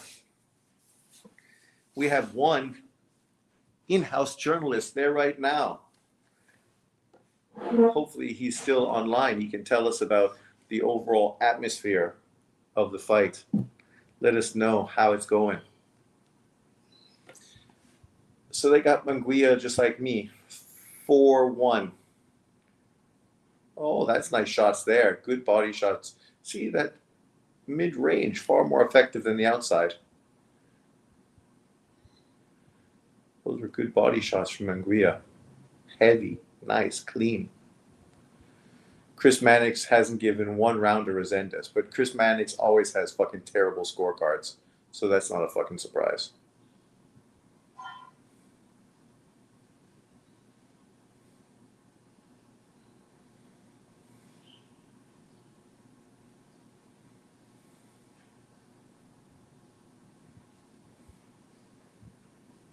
Push him off with your shoulder and then fucking hit him.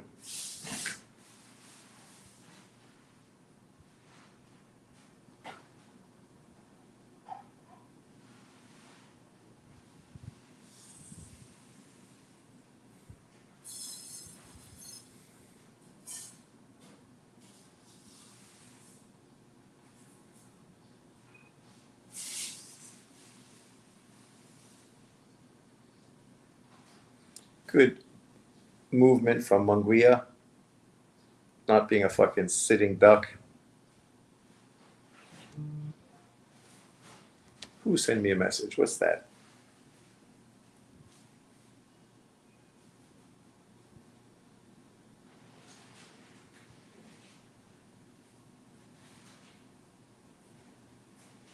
Duarte survives spirited effort from Fierro.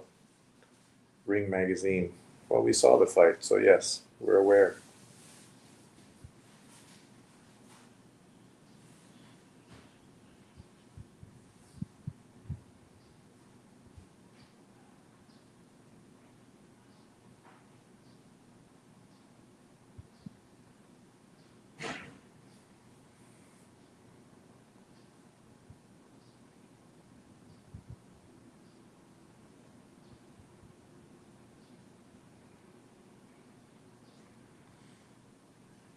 I took Zurdo. I won enough on Inui today to make up for my losses on Zurdo if he loses.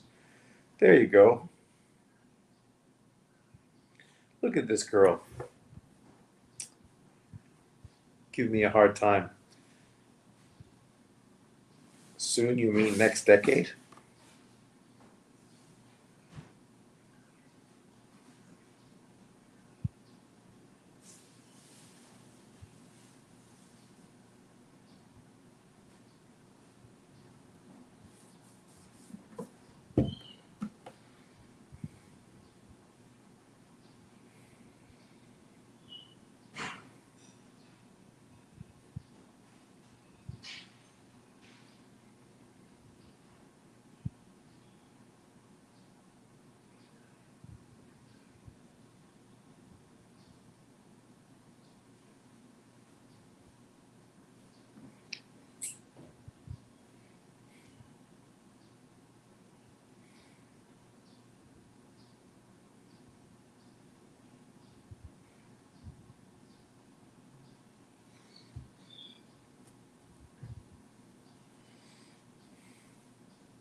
Overall, not a bad performance so far from Munguia, but I think Resendez definitely needs to be more aggressive.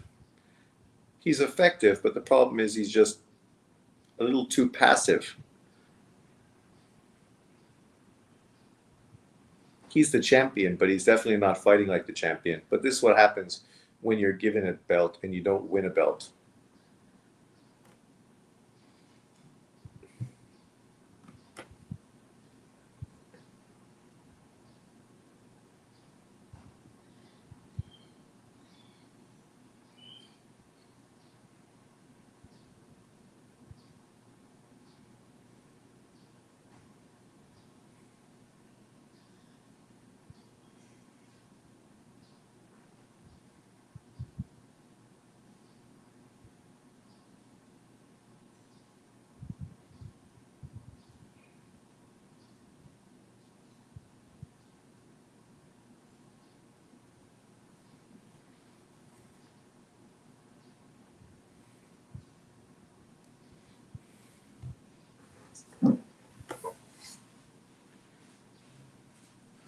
Round 7. Still a lot of fight to go.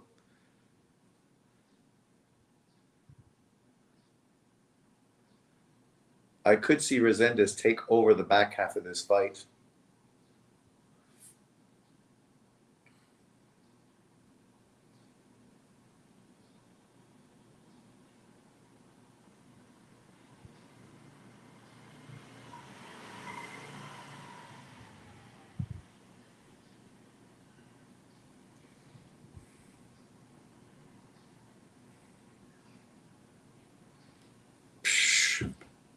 Peds. Everybody's on Peds.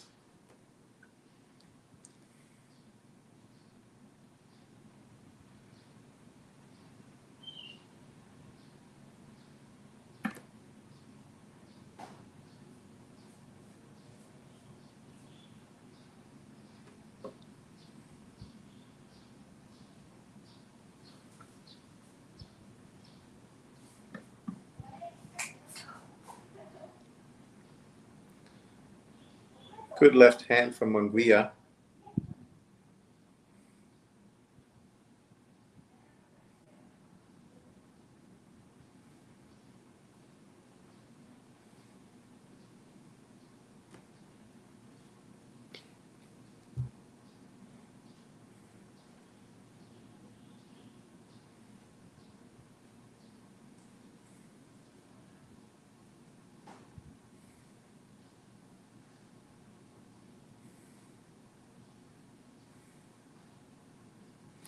Overall, solid performance from Munguia. Resendez is a little disappointing so far, I would say.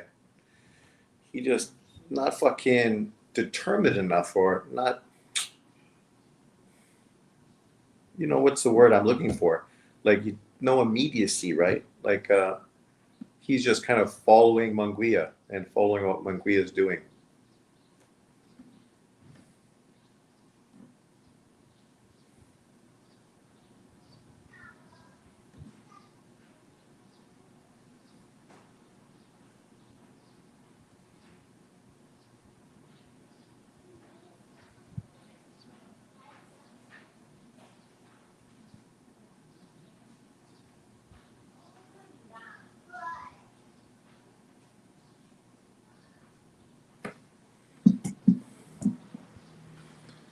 Round 8.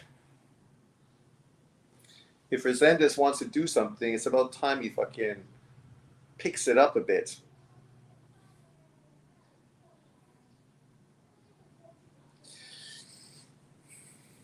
This fight's probably been the least entertaining out of all of them, just because it's been a bit of one-way traffic so far. Resendez is just not busy enough.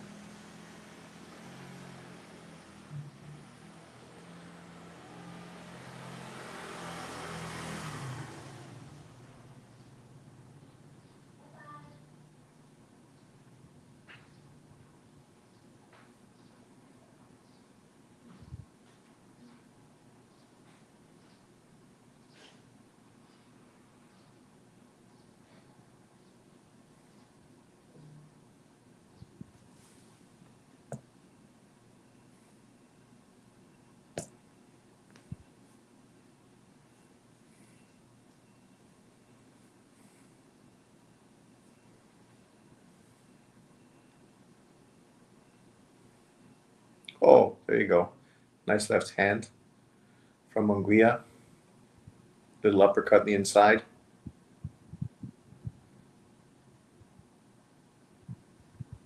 Yeah, the problem with Resendiz is he just seems a very one-dimensional fighter. He can't adjust. He come in with a game plan, and that's what he does. That's all he can do.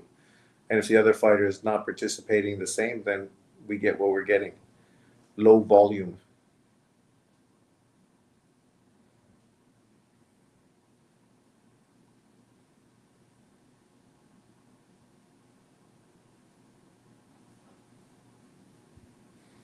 Come on, Munguia. Oh, there you go. Nice left hand.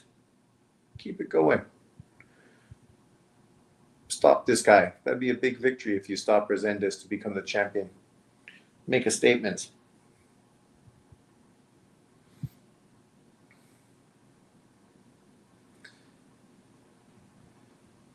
Of course, we also have Canelo versus Billy coming up at this weight class as well. That's intriguing fight, intriguing matchup. Last night, Claymore Boxing was talking about that. Some people, of course, were trying to dismiss Billy, acting as if he was a cherry pick. But it's like, what are you talking about? It's like David Benavidez, who came out and basically said nobody wants to see that fight. What do you mean nobody wants to see it? Billy is one of the fucking most exciting fighters at 168 pounds, if not the most exciting fighter at 168. You throw him in with an older Canelo coming off of a loss with his volume, man, that fight's going to be fucking super entertaining. I don't even know if Canelo can beat Billy at this current sort of position where Billy is. Billy's going to come out, throw 100 punches a fucking round, unless Canelo can actually catch him with some serious shots and stop him in his tracks. And we've seen Billy in with fighters that caught him, and nothing stopped him. He just kept coming forward, resilient, aggressively. Yeah. I think people need to slow their roll. This is like so much of that anti-Canelo stuff, right? There's just so many people out there that really just, they have like TDS for a fucking Canelo. The reality is I think it's a great matchup. People are talking about Iglesias and talking about that fight. But Iglesias, man, is an unknown fucking commodity. Sure, he looks good, but this is a kid that is a Cuban who fucking was fighting in Germany. Nobody knows who he was. Now, finally, he's moved to Canada, so he's a little closer to North America, a little closer to the action. But at this point, he still hasn't faced a top 10 fucking 168-pound fighter. His resume is not bad, but nobody fucking knows who he is. Nobody's seen his fights. So they don't really know how good he truly is, even though potentially he might be the best. Might be. Look at that. Resendiz has already fucking landed more punches than Devin Haney. Nice shots from fucking Munguia.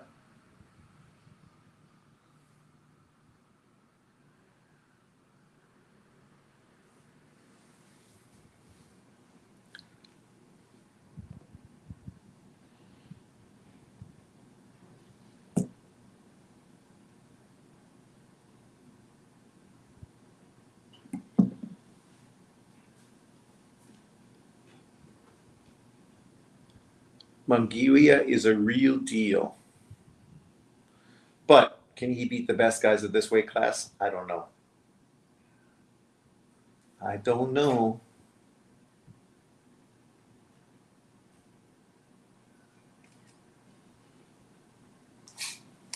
Look at me, cheesy motherfucker. Taking selfies. Sending to chicks.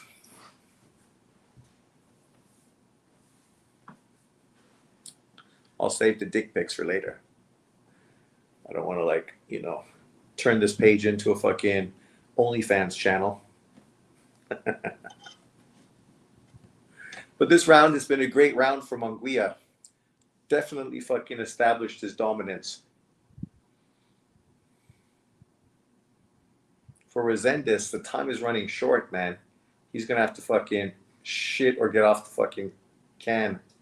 Because so far what he's doing is just giving away rounds, one after another.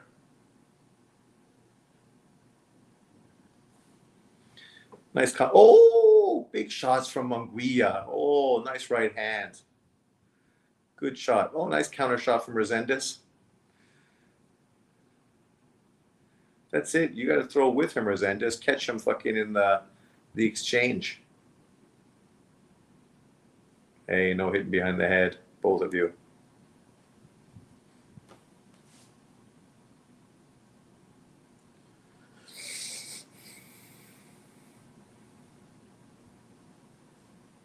I got a tuna sandwich for breakfast just sitting in the kitchen. I don't like eating on screen. I think it's disgusting when people do it. So you guys are welcome. I'll even have an apple, but even eating an apple on screen, I'm like, yeah, come on. Nobody wants to see that. When I watch other people eating fucking during their videos, I'm like, really? Come on, dude. Good round from Munguia. Oh, Canelo's heating up with his shirt. Jaime Munguia. Look at Canelo. Viva Canelo. And what is your assessment? I think Jaime is winning. He's winning. He's doing a good job. So I'm glad to be here. I'm nervous. Look. I'm nervous. This domination so far. No, he did a good job in the gym. He learned a lot, and I'm glad to be here to see all what he learned in the gym doing here in the fight. And what have you been able to teach him and impress upon him to get him better? I always try to give advice. You know, Eddie Reynoso is the one who teach him, and he did a good job. Thank you, Canelo. Appreciate it. Thank you. Thank you. Thanks a lot, Jim, and I'm sure we'll learn a lot going 12 rounds. Canelo Alvarez. So, round 10. Only 3 rounds to go, Resendez. I don't know if I could give you 2 rounds in this fight. 1 round I've definitely given you. 2 rounds, okay, I don't know specifically which round I can give you, but, oh, there you go. See, that's more effective. Let your hands fucking go, man. Don't wait for him.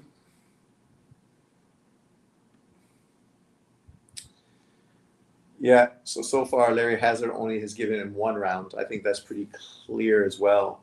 I mean, like I say, I figure the judges won't fucking be like that. So, oh, even fucking, there you go. He gave him round 6. So we give him round 4 and give him round 6. So Resendez has 2 rounds. So it's 88-83. 88-83 on the scorecards at this point. Munguia is doing a good job.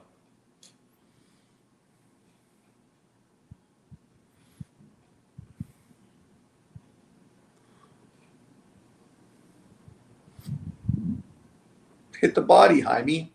There you go. That shot there to the body. That's the punch. Nice uppercut.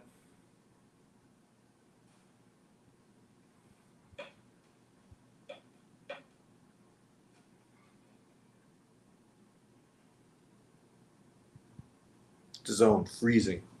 It froze last night in the Inui fight like about 3 or 4 fucking times. That's the first time today. Oh, sorry. There's like a bit of a freeze there.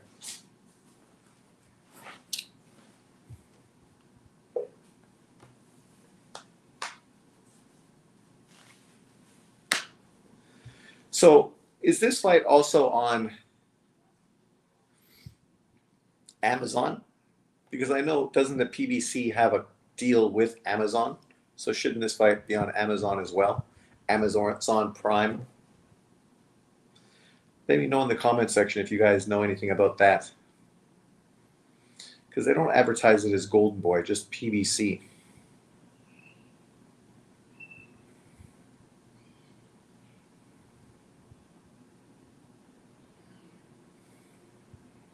Resendez getting in there.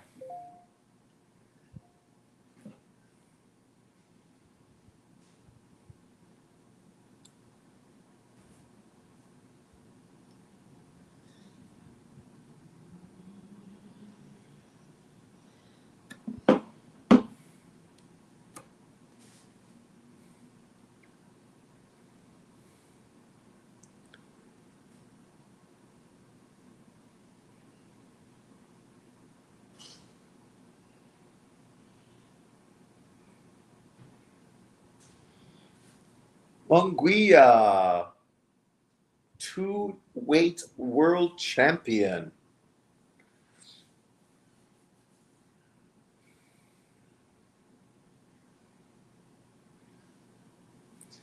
The irony is, this is a guy that Paulie Malignaggi shit on fucking Canelo Alvarez for fighting, but now he's going to be a world champion.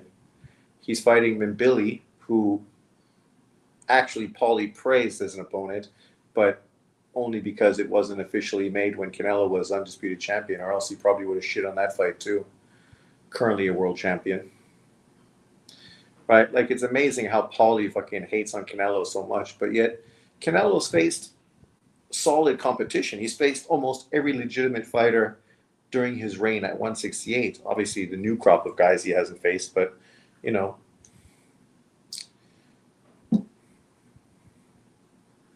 Shiraz, Picasso, what's his name? Who's the American Mexican kid? Very tall. Why can't I think of his name right now? Him, and obviously Iglesias. You know, those three new crop of fucking 168-pound fighters.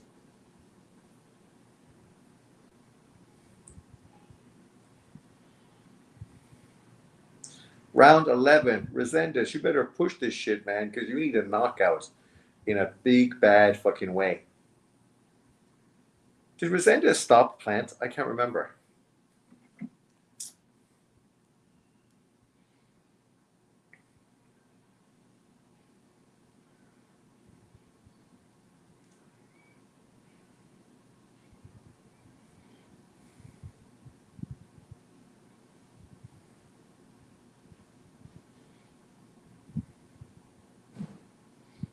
No, he beat Plant by split decision. Got knocked out by Elijah Garcia.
I thought by now Resendiz would really have applied a lot of pressure and Munguia would be tiring down, especially the way the fight looked early on. But Munguia has shown good endurance. Maybe it is the PEDs. But I think Resendiz has just been, unfortunately, fucking in one gear the whole fight. He's far too one-dimensional. Far too one-dimensional.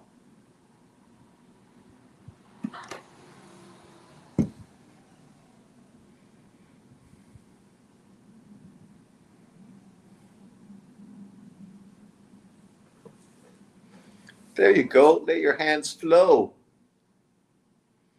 Munguia, the man on the mission.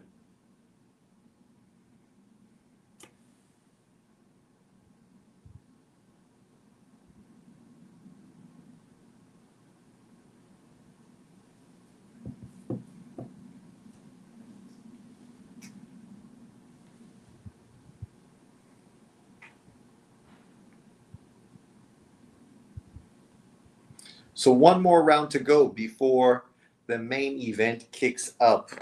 Benavidez versus Zurdo Ramirez. Obviously, it's been a good card overall. I mean, Tito Sanchez scored a 10th round TKO victory 4 fights ago.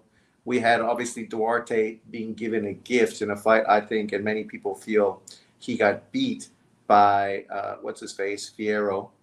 And obviously this fight right now is pretty much been a one-sided victory for Munguia from the beginning of the fight. I mean, outside of 2 rounds where I could give Resendez, I don't think there's any other rounds that he's won. Munguia has shown the ability to move on the outside, the ability to like stand toe to toe with him and let his hands go. He's had a far more varied offense. Used his legs well to get in and out, pick and choose when he wanted to fight and when he wanted to move. Got stuck on the ropes a little bit too much, I think, but I don't think Resendez capitalized on that nearly as much as he should have. And now it's the 12th round, and the only way Resendez is going to win if he fucking scores a knockout victory. And I don't see that happening, but anything's possible. 2 minutes to go. Munguia has to stay fucking sharp and fucking aware because he's won the fight as long as he doesn't get knocked out. Bite down on that gum shield. Close your fucking mouth. There, you just got countered. Now you're letting him fucking go at you. Hit the body. There you go.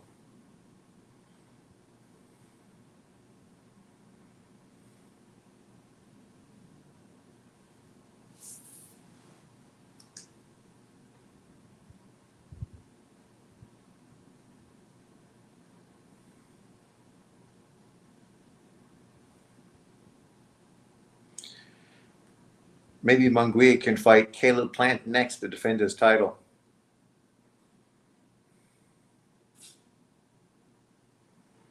Oh, did he hurt him? Oh, he's got him. Scored the knockdown. Come on, you got a minute. You got a minute. Resendez is hurt. Come on. You can finish him. Get the 12th round stoppage. That would be a big fucking win. What a fucking way to close the fight, almost stopping him. Unfortunately, now he's just taking his foot off the gas, but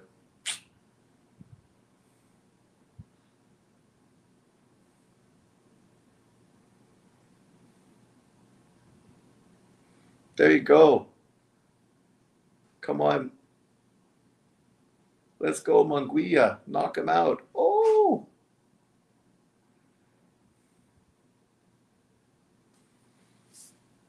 Ah, well, now survive. Only 15 seconds to go. No point getting fucking knocked out in the last part of the fight.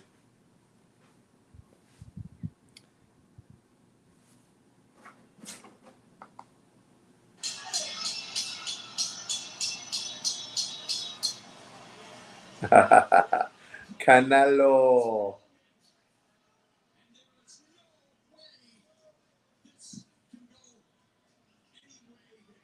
Ah, it was a good performance from Munguia. Yeah, I think 10 rounds to 2, but I don't think the judges will be that generous. Mexican fans, they really want to get behind fucking Munguia.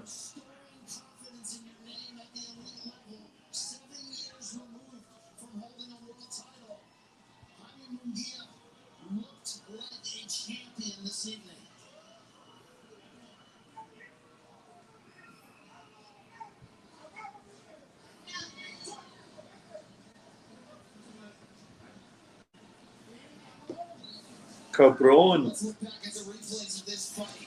Munguia beating Resendez to the punch throughout, the quicker hand speed, the right hand counters, the combinations. Resendez was game throughout. He landed single punches. But when you let Munguia, this version of him, fight at middle distance, get extension on his shots, it was the poise, it was the defense, but boy, was it the speed and power. They were simply on 2 different levels over these 12 rounds. Munguia burst onto the scene at 21 with a shocking TKO of Saddam Ali to win the title at 154. Vacated the belt after 5 successful defenses. Challenged that man Canelo for the undisputed super middleweight title. Lost a 12-round decision on Cinco de Mayo weekend 2024. But he has fought his way back to another championship opportunity. There you go. Leads me to believe that Jaime Munguia is one Resendiz just need to be more aggressive in this fight. champion. Let's see if Jimmy Lennon Jr. Canelo. After 12 rounds of action, we have a unanimous Salute. Here are the score totals. Judge at ringside Eric Cheek scores about 117 to 111. Next, DeLuca sees it 119 to 109. And Glenn Feldman scores about 120 to 108. All 120. in favor of the winner. And new. And the new WBA Super Middleweight Champion of the World, Jaime Munguia. For 7 long years, Jaime Munguia can call himself champion again as he embraces Canelo. Munguia now a 2-division champion as he has just dethroned Armando Resendiz from a 168-pound title, and he's soaking up the adulation of the crowd here at T-Mobile Arena. Good. As I said, Jaime's a good kid. You can see that's why Canelo likes him. Just their, obviously, interaction in the build-up of their fight. Canelo Alvarez just his second fight with Eddie Reynoso, and Reynoso has another champion in his stable. What impressed you the most, BC? The defense mixed with the poise. Munguia instantly ended the questions about his durability, about his chin, because he wasn't reckless, he didn't overextend, he didn't put himself in vulnerable positions. He leaned on his strengths, was the most thoughtful fighter throughout.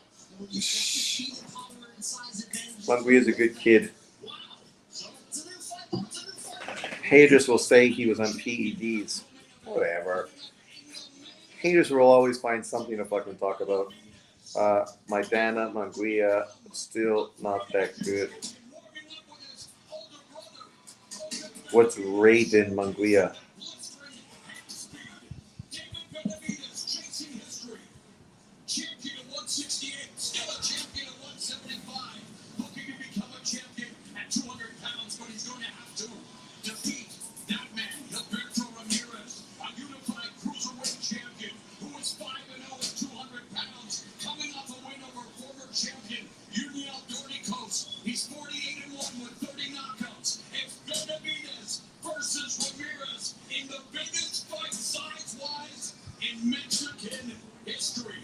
We'll have more from Las Vegas right after this.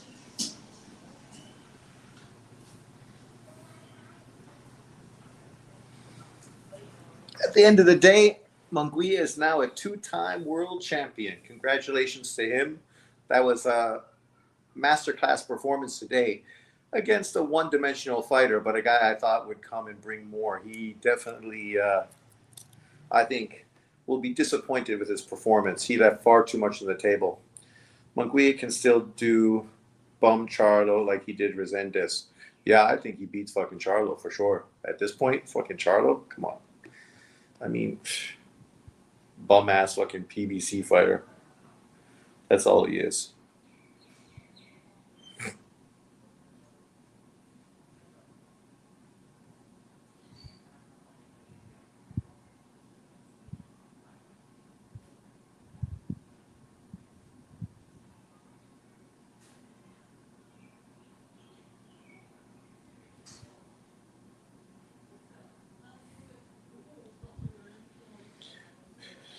Bum Charlo avoided Resendiz. Well, it's unfortunate for him. He could have had an opportunity to become a world champion in his third weight division.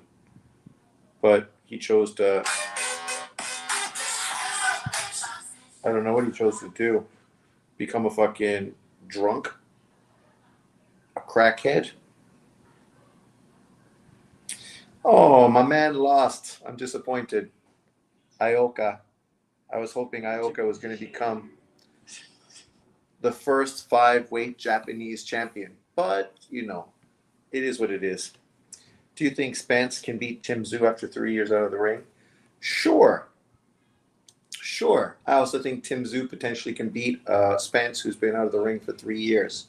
The fight's competitive because who knows who where either one of those guys are right now in their career, right? The reality is that a pay-per-view fight? Really? Who gives a fuck about Spence facing Tim Tszyu for no world title? Like, it's not a fight anybody's interested in, if we want to be completely honest. Into the takeover. This is the beginning of the Mexican Monster era. Oh.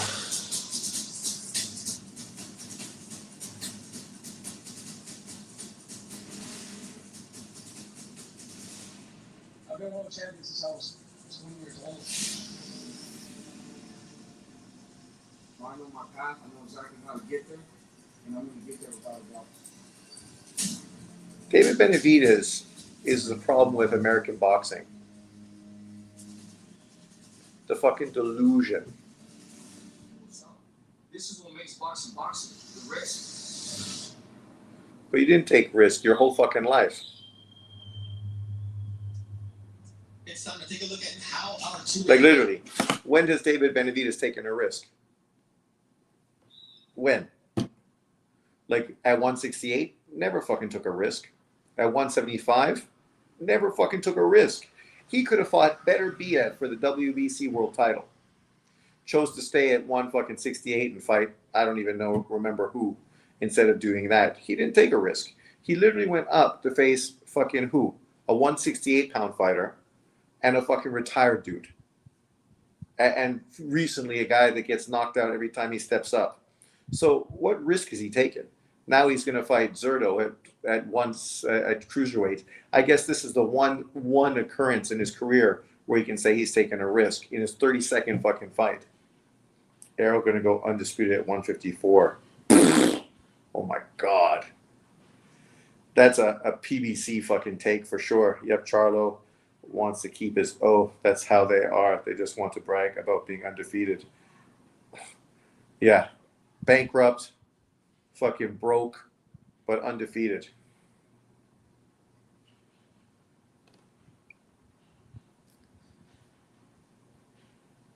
Four and 1 versus current or former world champions.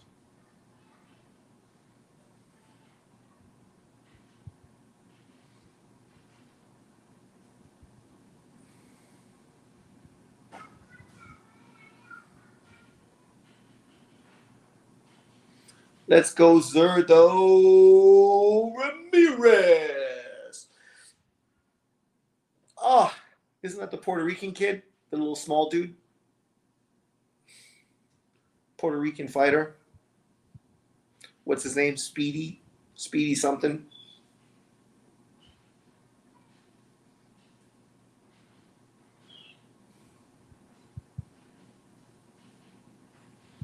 They got a real multicultural fucking group, eh? Fucking Koreans, Black Americans, Puerto Ricans, Mexicans. It's a real diverse thing. And what's the hat say? Foreign? But as far as Errol Spence going undisputed at fucking 154, that shit is never going to happen. Never. You got to like Zurdo's approach as well. He ain't talking too much. He's just doing his thing. Not like David. Never shuts the fuck up. His lips are always fucking smacking. Working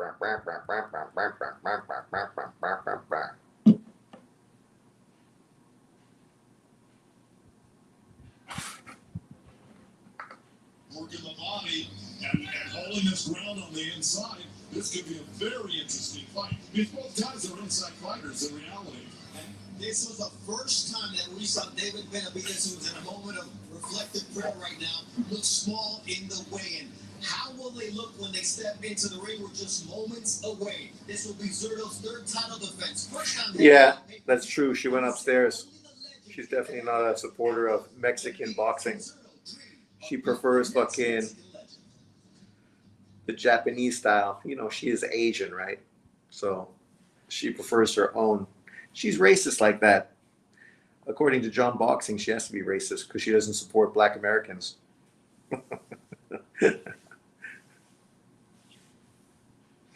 Lily, you racist, even though her best friend was a black dog. But that's typical. You're always going to say that. Yeah. Your best friend's a black dog.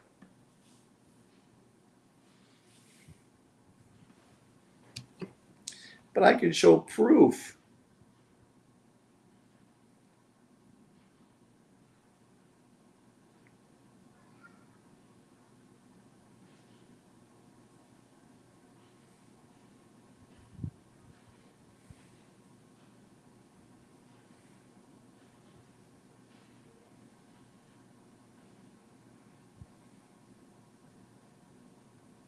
Oh, Roxy. Has been said, Chris, about the odds in this fight and how wide we thought they were starting in favor of David Benavidez. I thought I had a picture. Where's that picture? Well, they started pretty wide, and they finished pretty wide as well. David Benavidez, a healthy favorite going into this fight, and it remains so as we are minutes away from the start of this fight. A 4-1 favorite, minus 550 for David Benavidez on that Oh, that's one picture. 240, make a little bit better money there as well. For me, my bets for this main event are David Benavidez to win by decision at minus 150. With her good friend.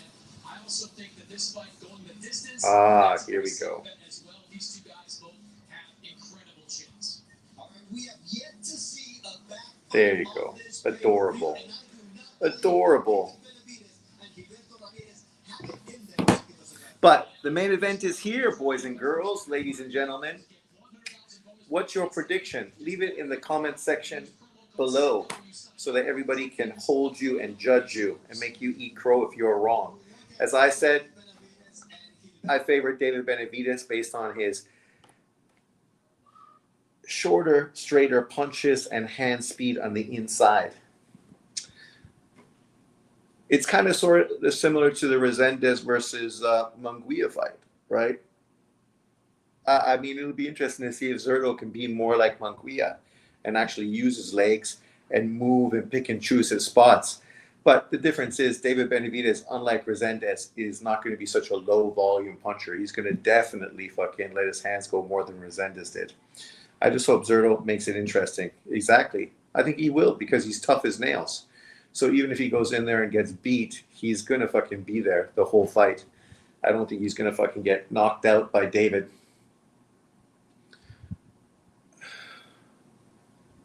But David, look, even his fucking outfit, no fucking style. No style. And his brother has went from being a professional fighter to fucking a bodyguard.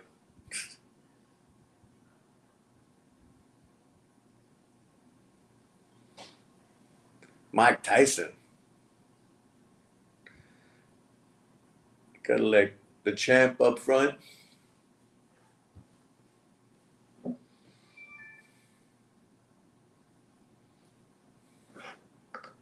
It seems to me, Chris, that this is the first time that we see Benavidez getting the respect as a champion because it'll be David Benavidez walking out first when it's all been A-side promotion for Benavidez. The entire fight week has been the David Benavidez show, co-starring Zurdo Ramirez. At the weigh-in, Zurdo was sitting around in his underwear, waiting for David to come out and weigh in, and a mariachi band came out before he came out to weigh in. So Zurdo Ramirez is getting the credit as the unified champion coming into this. Well, Zurdo's the champion. Of course he's coming in second.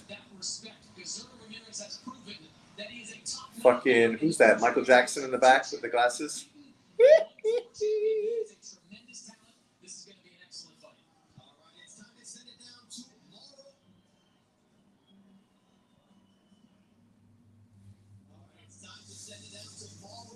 Benavidez always brings like 10 interim titles. He even walking out with Ryan Garcia. Well, him and Ryan are bosom buddies now. He's trying to get Ryan to help sell him fucking on that social media so they can build his fan base. Because right now, he's the face of boxing.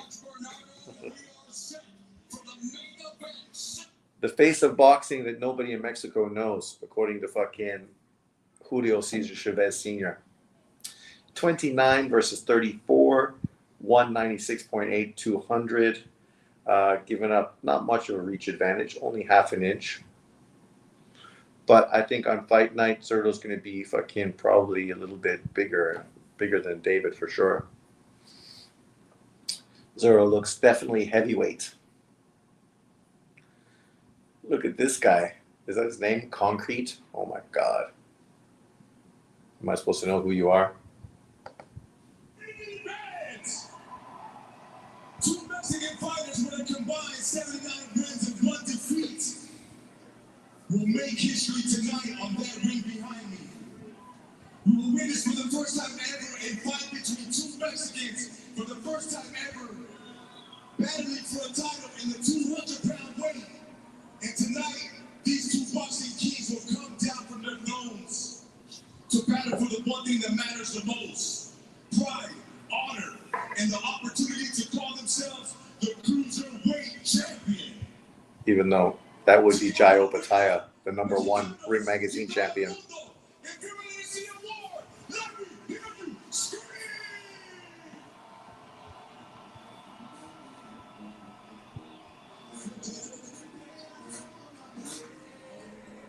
Compared this opening to fucking Inui's opening last night.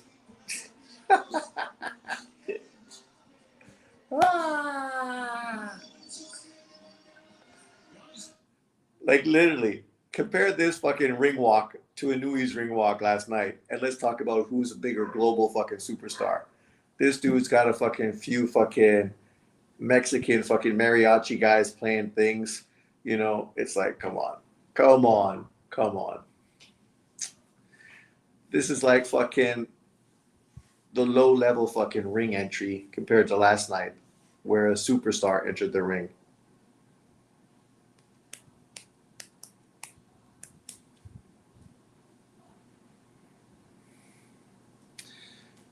I think David needs to up his fucking game. His ring entrance is lame. His outfit's lame. His dick riding Canelo is lame. He better go in there and make a statement against Zurdo. That's what you got to do. Make a statement. And as I said, I was impressed with his performance against Yard. So it's not like he can't go in there and do something spectacular.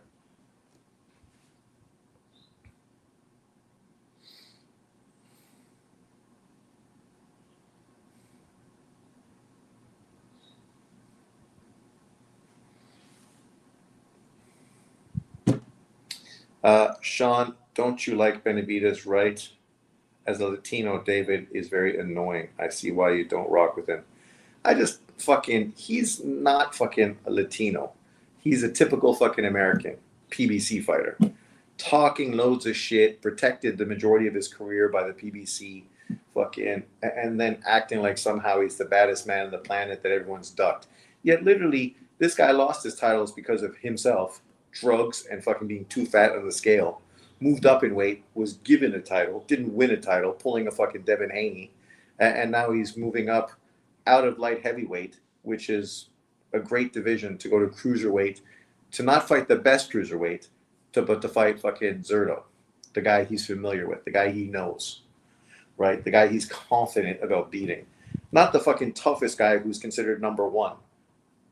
So it's like, man, stop. He fought that Ukrainian guy. The guy that came out of fucking retirement after 4 years of retirement because he got knocked out by Benavidez. That Ukrainian guy who just got knocked out by a fucking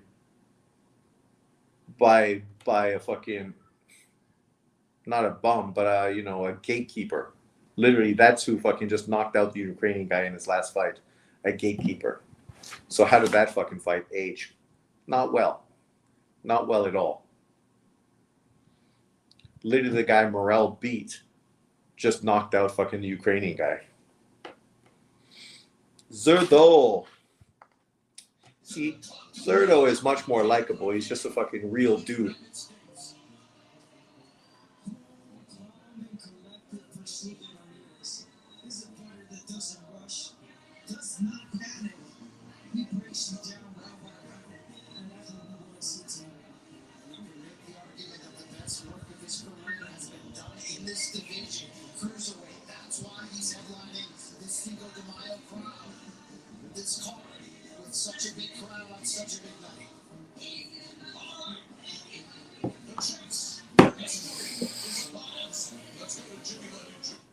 David's resume hasn't aged well.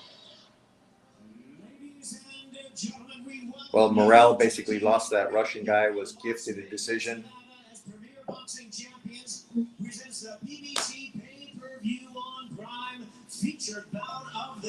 See, it is on Prime. So it's on Prime and it's on DAZN. Is anybody watching this fight on Prime? Well, he's super annoying. The guy's done nothing except fucking have a fight with Bud Crawford. But he showed you what a douche he was fucking in the build-up for that fight as well. He's just a fucking angry fucking loudmouth. This Unification World Title attraction is sanctioned by the WBA, the president Gilberto Jesus Mendoza, and the WBO, the president Gustavo Olivieri, along with the Nevada State Athletic Commission, the chairman Dallas Hahn, executive director is Jeff. David has no titles, but he's still bringing belts into the ring.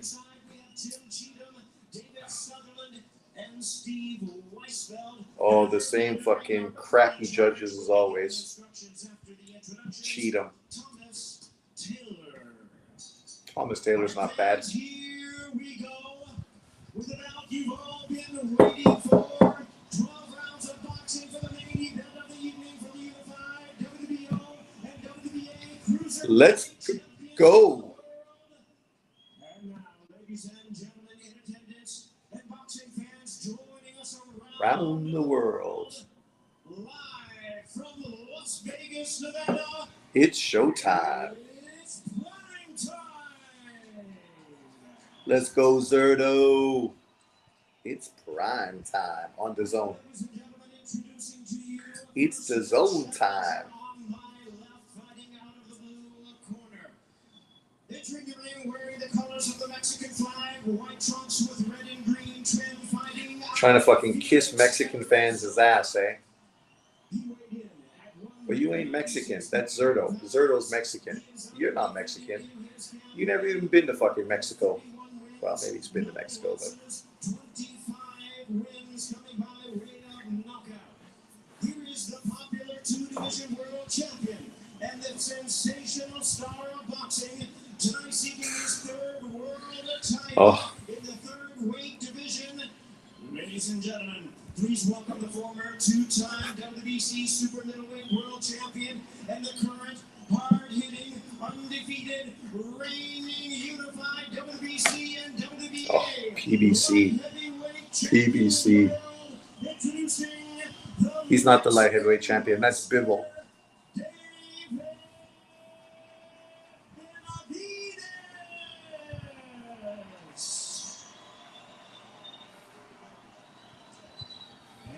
His opponent across the ring, the defending world champion in the right corner, wearing black trunks with white trim, hailing from Mazatlan, Sinaloa, Mexico. Mexican. He weighed in at even 200 pounds. His record 48 wins, only one defeat, with 30 wins coming by way of knockout. Here is the accomplished two-division world champion and the renowned star of boxing, recognized as the first Mexican ever to win the super middleweight and cruiserweight world titles. Ladies and They gentlemen, just create fucking things. The first Mexican to win fucking 168 and 200 pounds. reigning and defending unified WBA and WBO cruiserweight champion of the world, introducing Gilberto Zurdo Ramirez. See, but you gotta like Zurdo's nickname better than fucking Mexican fucking monster. Zurdo. Let's go, Zurdo. Okay, gentlemen, both trunks are a little high, so we're going middle black letters here. We're going to the bottom half of the green letters on this side. What do you mean too high? I see his belly button. Protect yourselves at all times. Listen to my commands. Touch him up. Back to front, gentlemen. Ramirez, the third former Zurdo seems like a good fucking guy. Let's go, Zurdo. Let's fucking out this hype job. Make Mirage cry.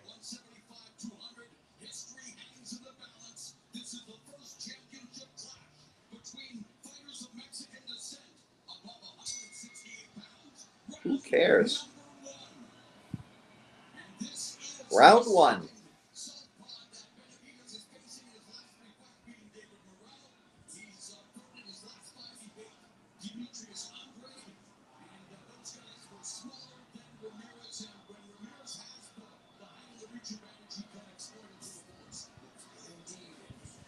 Benavidez looks the part in his first fight at cruiserweight. We need to find out early.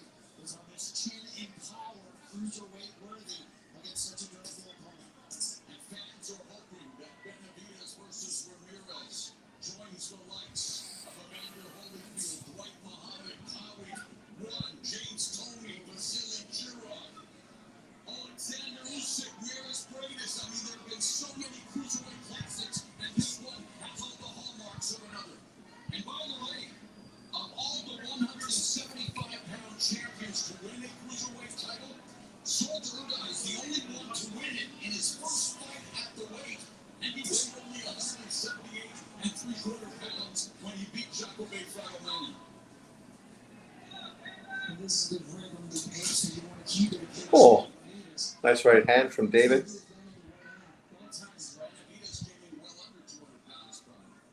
He is retaining that quickness. See if we can exploit that in this matchup. You mentioned Sharp jabs by Benavidez. he was mentioned the speed difference. Of that. David always had a good jab.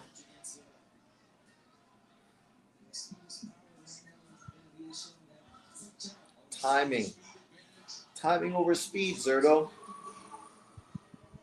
Ramirez, very good at turning opponents, very good at using footwork, wants to establish the jab, unable to do so in the early stages of the round. Well, David's got the better jab than Zurdo. David always had a great jab.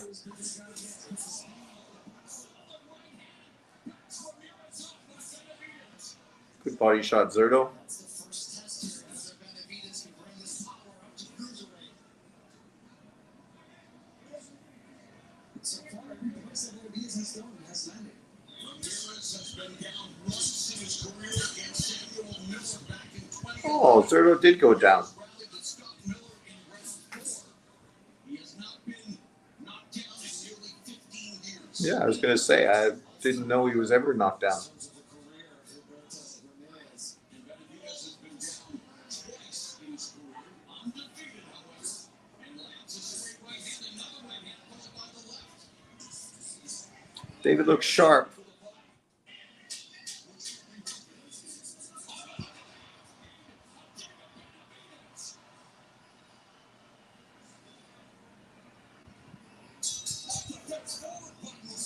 Round one, David.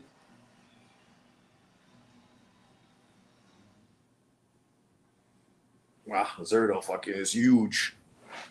Huge. He's like a fucking offensive lineman.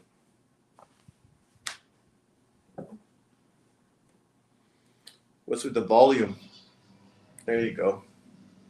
That was a good round for David. Come out, establish his speed, his jab.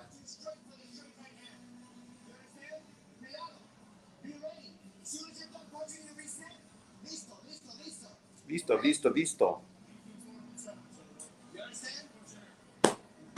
We gotta mitigate damage right now. You cannot take shots, okay? Use your feet. Use your feet. You don't gotta stand there for that.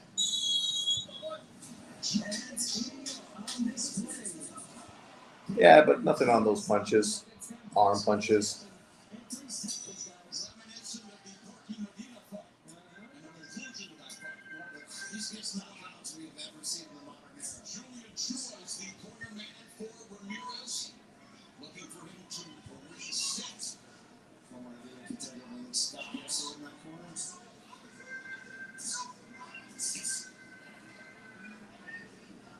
In round 1, according to CompuBox, Benavidez was 7 There you go. Keep hitting David's body. 10 of 56, but Ramirez had the edge in body shots 5-2. Yeah, if you're Ramirez, you gotta start taking control. How do you do with the jab? You gotta start pushing with the jab. You don't want to think that jab. And I can see why he's overthinking that jab because the speed's right there from Benavidez. He's countering really fast. There it is, the jab upstairs, downstairs. Get that rhythm going if you're Ramirez. For as much as Benavidez gave Zurdo respect for being a great body puncher, he pushed him with a Ramirez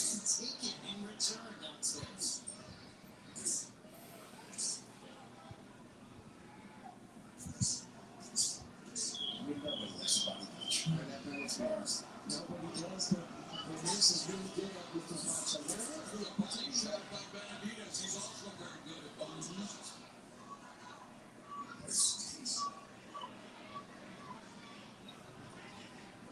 That was a dangerous push there by Benavidez. The more danger from Benavidez to counter. Body shot again by Benavidez. And a straight right hand down the middle by Benavidez. Left hook by Benavidez. Nice right hand from Zurdo.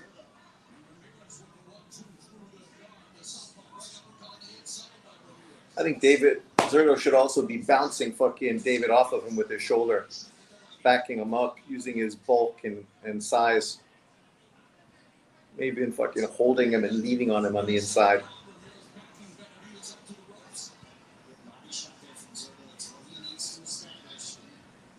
This is a much better round from Zurdo compared to round one.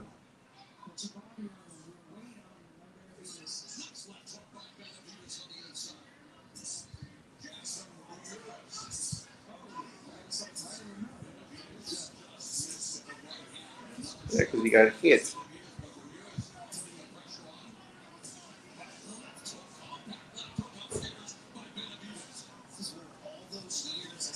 Hit the body, Zurdo. Why are you backing out? You had him against the ropes.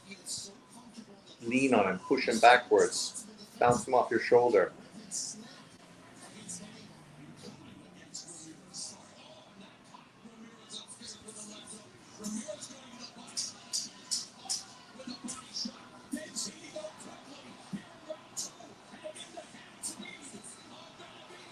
Nice uppercut from David.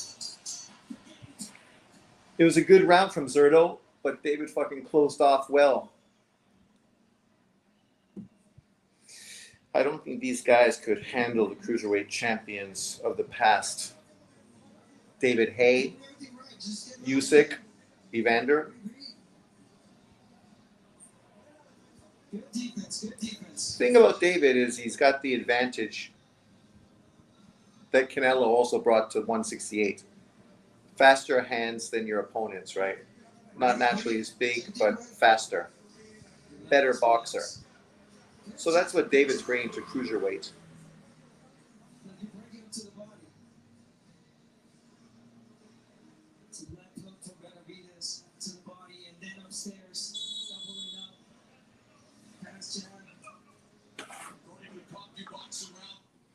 Oh, I forgot I had the sound on. Sorry, YouTube. Round 3. Let's see if Zurdo can do what he was doing in the second round, but just take away David's big offensive spurt that was very effective.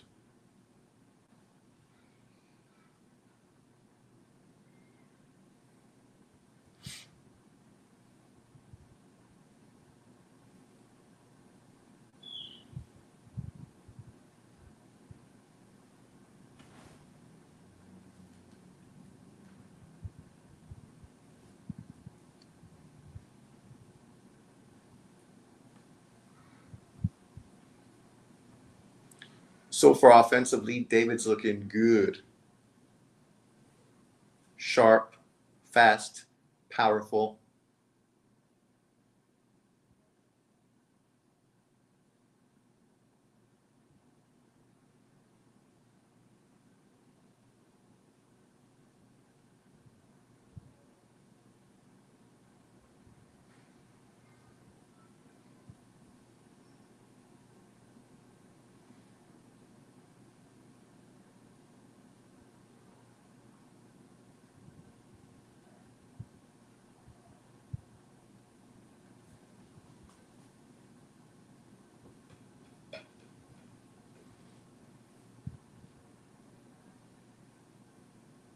There you go. Good combination. Oh, what's that, David? You throw fucking 4 left hands and it just like slaps.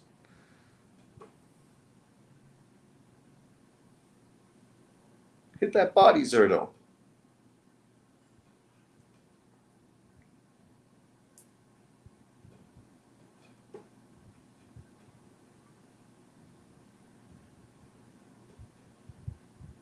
Lean on him. Lean on him. We don't know what kind of gas tank David has at fucking this weight.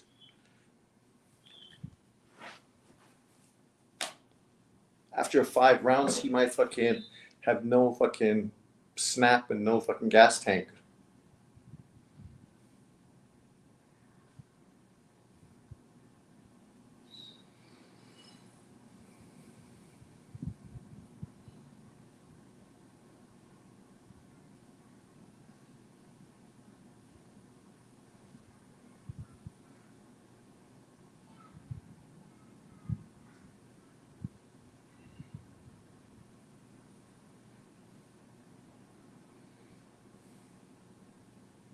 There, you lean on him. Jump into him with your shoulder. Yeah, don't let him fucking dictate. Come on, Zurdo. Be a little mean. A little rough. David with his fucking combination flurries. Not really landing all that much, but obviously catches your eyes. I'm excited. I felt like a little boy. 168, 175, and now 200. Be the only man to ever do that. You're a boxing historian. What would that mean? Hey, listen, immortality, man. Give me a break. You guys want to fucking give him fucking praise. Roy Jones could have done that easily. He just chose to go to heavyweight and skip over cruiserweight. Was that the strategy you gave him before the fight? Well, I didn't know. I never knew this guy. I never knew how he fought before. But that's what I would have told him. Yeah. Mike, it's always great to see you. Great to have you here, my friend. All right. Mauro, back to you. All right, Mike. Mike with his doctor wife. Here we go, round 4. 3 rounds to 0 for David Benavidez. Zurdo's had some good work in the second and third rounds, but then he's kind of been Sugar Ray Leonard in both of those rounds, kind of like Marvin Hagler Leonard. David's speedy combinations kind of grabbed the attention of the boxing fans.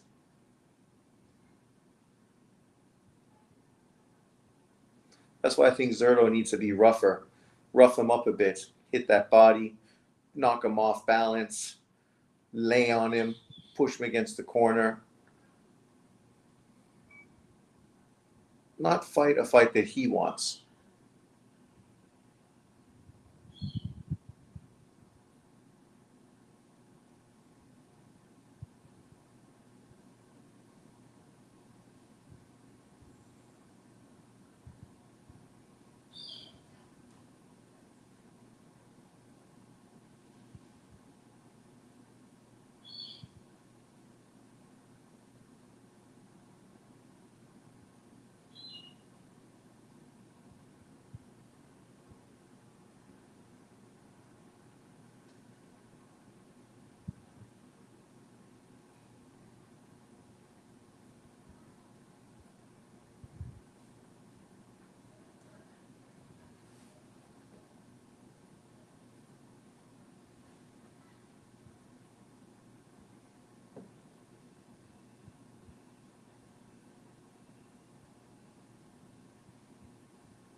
Push him, Zurdo.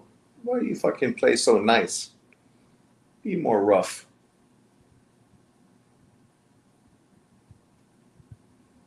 Yeah, now you can move. Don't stand there and let him fucking counter you. Get off, get out.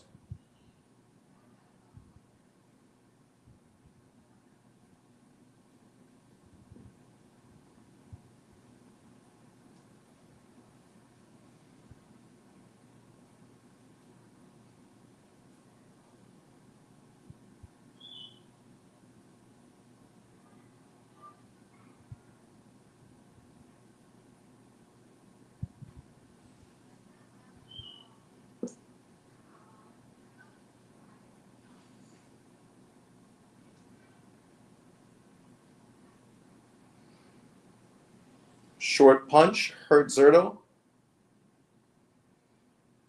Zurdo, you gotta fucking hang on him. Grab him. Why are you fucking... I don't understand these champions that just don't know how to adjust. Like, you're letting him fight the way he wants to fight. You just got dropped. Great fucking performance from fucking David. Just broke Zurdo's nose. Shut up. He's fine. He's going to retire because of a broken nose. Zurdo, you allowed him to do that to you. Like literally. You could have fucking grabbed him. You could have fucking been physical with him. You're literally letting him do everything he wants to. Uh, this is crazy, man.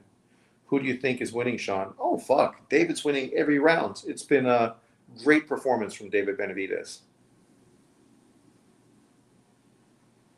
Canelo ducked David. Why does fucking Canelo need to worry about fucking David? David ducked the whole fucking 168-pound division well before fucking Canelo was even in the division. Bro, I don't think Benavidez would come out here and dog walk Zurdo.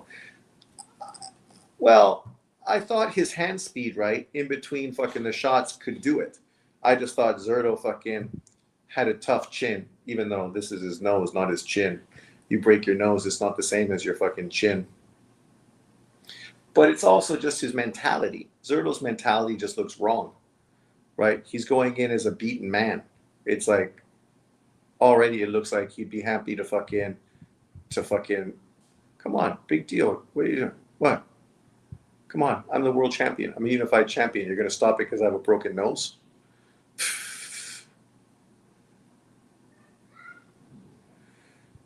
Like, you know what David's going to do. Throw combination punches, utilize his speed. So you got to be fucking mawing him, pushing him, fucking holding him and hitting him, fucking wearing him down, tiring him out, and seeing what he has fucking the second half of the fight. But literally, you've let him do everything he's wanted this whole fight. You've stayed in range that allowed him to do what he wants. And even when you fucking do your thing, you stand right there. You're not moving, right? Like, you can move. You know he's going to throw. Why are you going to stand right in front of him and let him use his hand speed against you? Turn him. Use some angles. Yeah, Zurdo, fucking, are you coming to fight or what? That's what you should have been. Push him against the ropes, fucking being physical with him. Not letting him fucking dictate shit on you. Yeah, hit him. Use your shoulder. Push him off. Fucking throw your shots.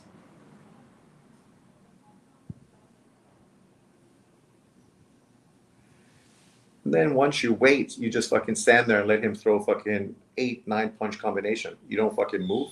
You don't get out. Like, fuck, man. Like, yeah. You got to give David praise, but I definitely don't think Zurdo's using fucking very smart ring fucking generalship.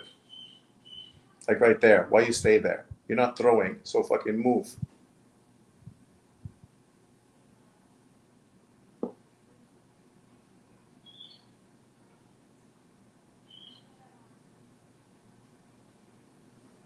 Hold him. Grab him. Wrestle.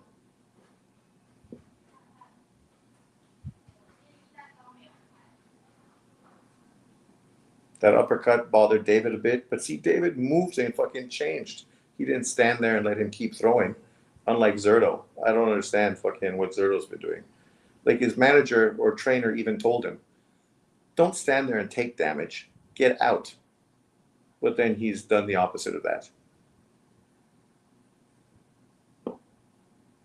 Yeah, you're there, so throw. Don't fucking wait for him to throw. You be front foot forward or get the fuck out.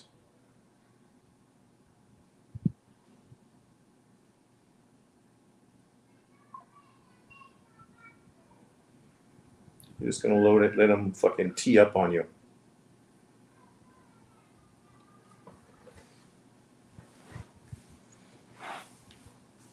See, the problem is this fight should have happened at 168 for unification.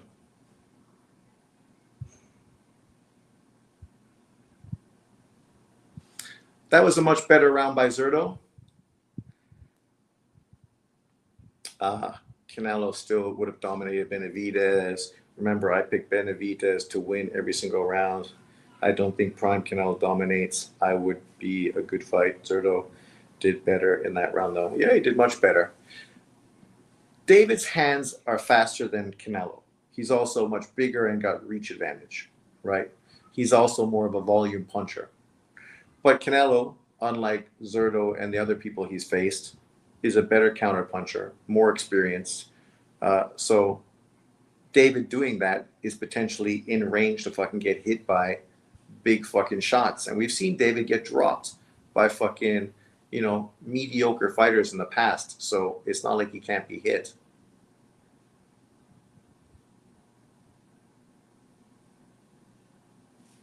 Round 6.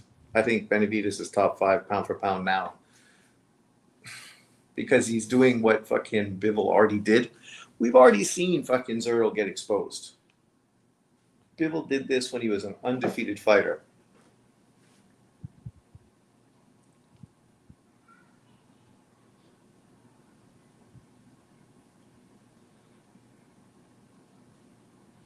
I can't imagine they said he only landed 5 punches the last round. The last round, I think, was his most effective round.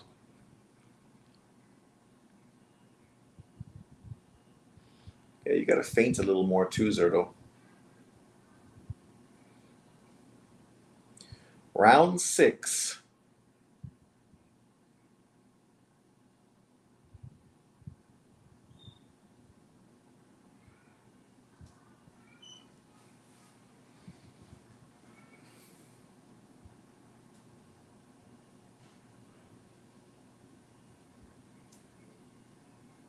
You're in range. Throw or move. Don't fucking stand there.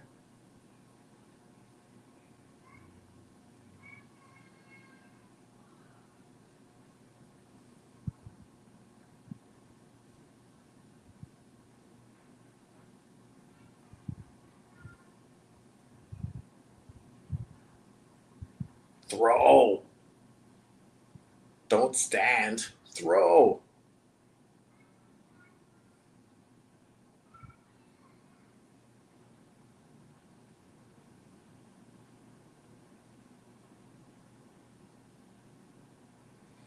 David sharp.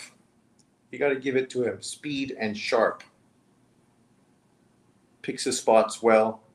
When he throws a shot, he fucking lands it. Bully him. Lay on him. Grab him.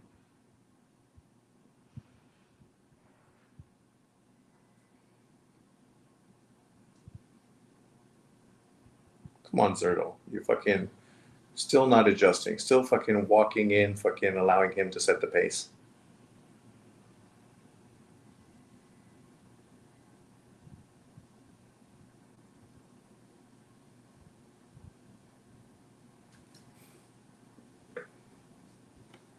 Now, be physical. Come on. Oh, hit his hips. Hit his shoulders. Throw. Oh. I'm disappointed with fucking Zurdo's fucking mentality. Like, look, you stay in range, letting him just fucking nail you and drop you again. Like, you stood there. You could have fucking moved out of range, but you allow him, and now you're going to stop the fight because your eye socket's broken. Great performance from David Benavidez. Exactly what he had to do. Go in there and fucking get rid of Zurdo. Congratulations. Zurdo, disappointing. David, great performance. Yeah, disappointed. Like, literally, what do you think you're doing when you're standing in range, but you're not letting your hands go? Just waiting for him to fucking let his volume go before the end of the round. And literally, that's why you got stopped. You could have easily moved and got out of range, and that shit would never have fucking happened. I think Bivol would beat David. Benavidez should definitely be higher than Shaboring Stevenson. Well, yeah, I mean, David's definitely a fucking way more fucking exciting fighter than Shakur and Devin Haney, without a doubt. But this isn't about being more exciting, right? It's about being better. At this point, I think David's only a 2-weight world champion. I know he got fucking gifted a title by the WBC, but the reality is, he's beaten champions to win 2 divisions, 168 and 200 pounds. And he still didn't take on the killer of the division, Opataya. And the way he's talking is he's not going to take him on. Zurdo, I think, mentality-wise, just had the wrong fucking mentality. You know when you come in and you already feel like you're beaten? I think that's what Zurdo came in, already feeling like he was beaten, thinking about the sparring and how he fucking got beat by David in sparring maybe, and mentally that fucking was on top of him.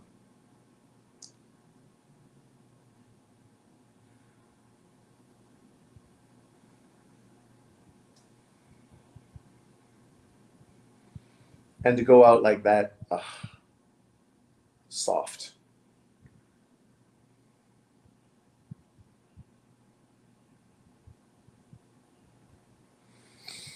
It just means we're gonna have to hear David fucking talk about Canelo Alvarez more.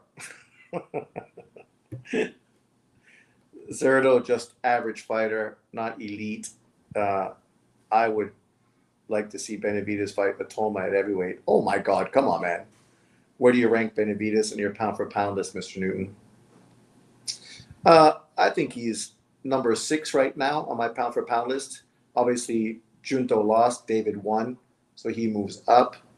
I would have him above Devin Haney, but Shakur masterclass Tio. So, I think he's number 5. I think Bam is number 4. I think Bivol is number 3. Usyk is number 2, and Inui is number 1. And Hoochie Mama. Hoochie Mama.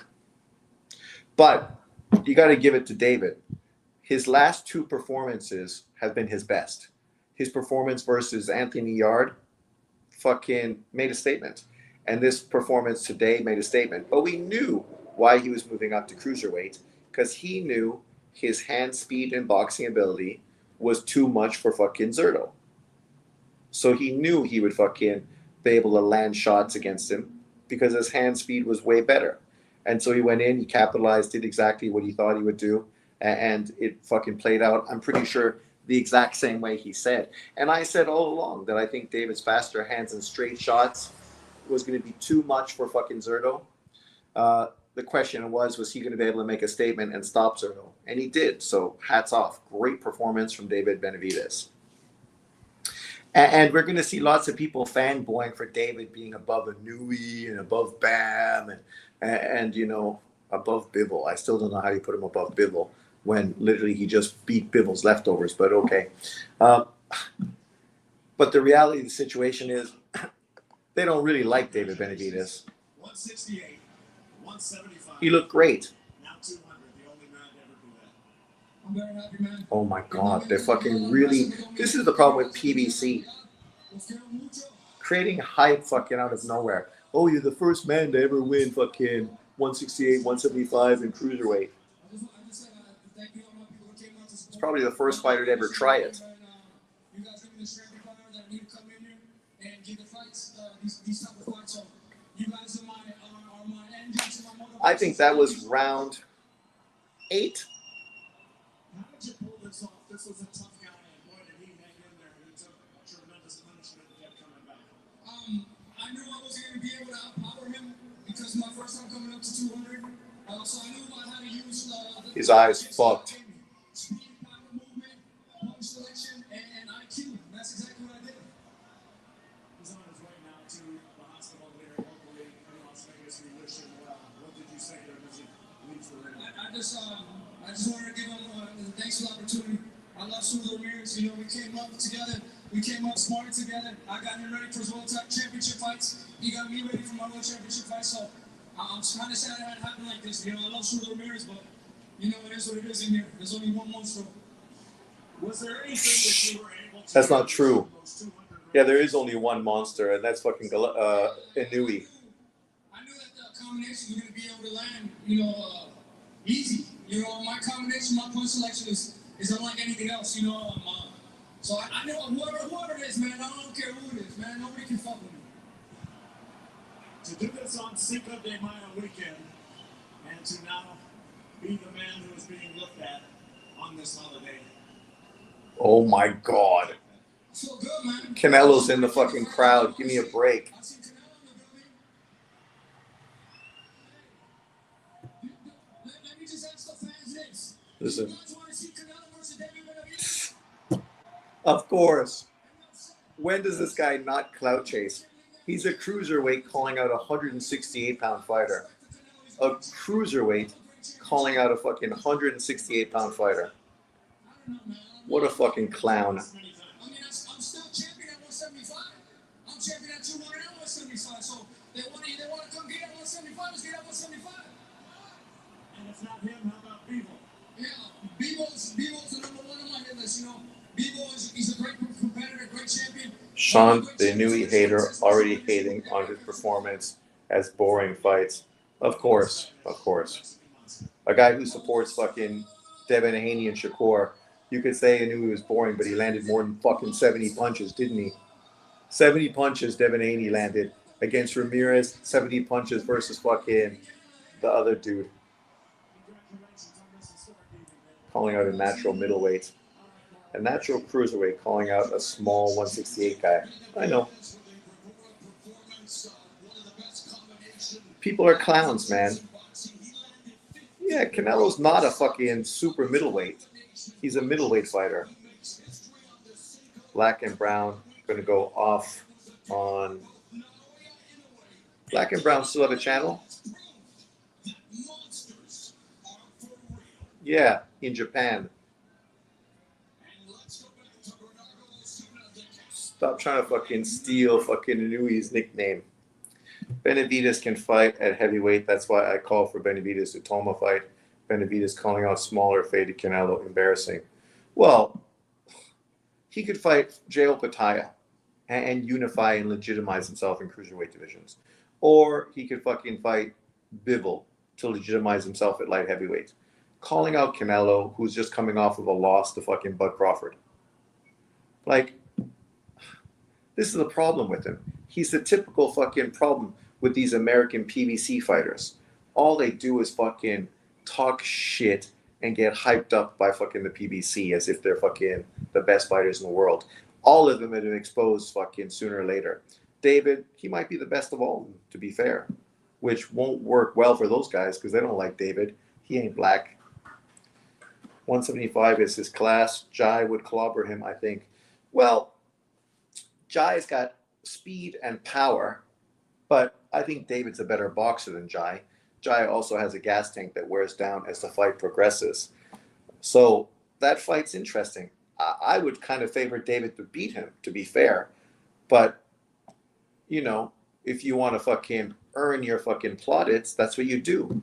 You take these unified titles. You go fight Jai Opataya. He's now part of Zuffa. You probably could put that fight on Netflix, right? Maybe not Netflix, but obviously it would be a big fight nonetheless. And that's a legitimate fight. But you're calling out Canelo Alvarez. In this fight, there is nothing to complain about. Every single question that we had about David Benavidez coming into this fight, with the speed carry, with the power carry, with his weight. Oh, come on. We knew his speed would carry. That's why he moved up. Canelo has a fight lined up with Mbili. Yep. They don't like David, Sean. They just use David to tear down Canelo. Exactly. Well, that's what I said all along. They will fucking dick ride David right now. But when it comes to it, they're going to fucking be jamming fucking Shakur and Devin Haney above him and then tearing fucking David down. They spent years and years hating on fucking David, dick riding fucking Caleb Plant. How did that work out? At the end of the day, fucking Caleb Plant was just another fucking hype job PBC fighter. Jai looks way better than Zurdo, in my opinion. What do you mean looks better? Against who? Did Benavidez even mention Jai? Of course he didn't mention Jai. He fucking calling out Canelo and only mentioned Dimitri Bivol because the media member brought him up, right? Like, you knew he was going to fucking dick ride fucking Canelo because Canelo was in the crowd. Not in the crowd for you, Julio Chavez Sr.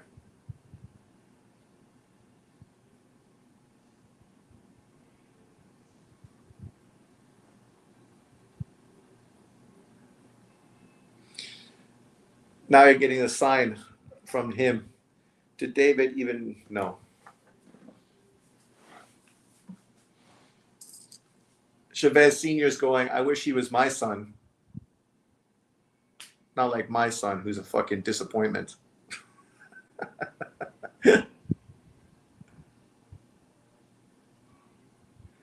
gotta fucking take pictures with Chavez just to show that Mexicans love us.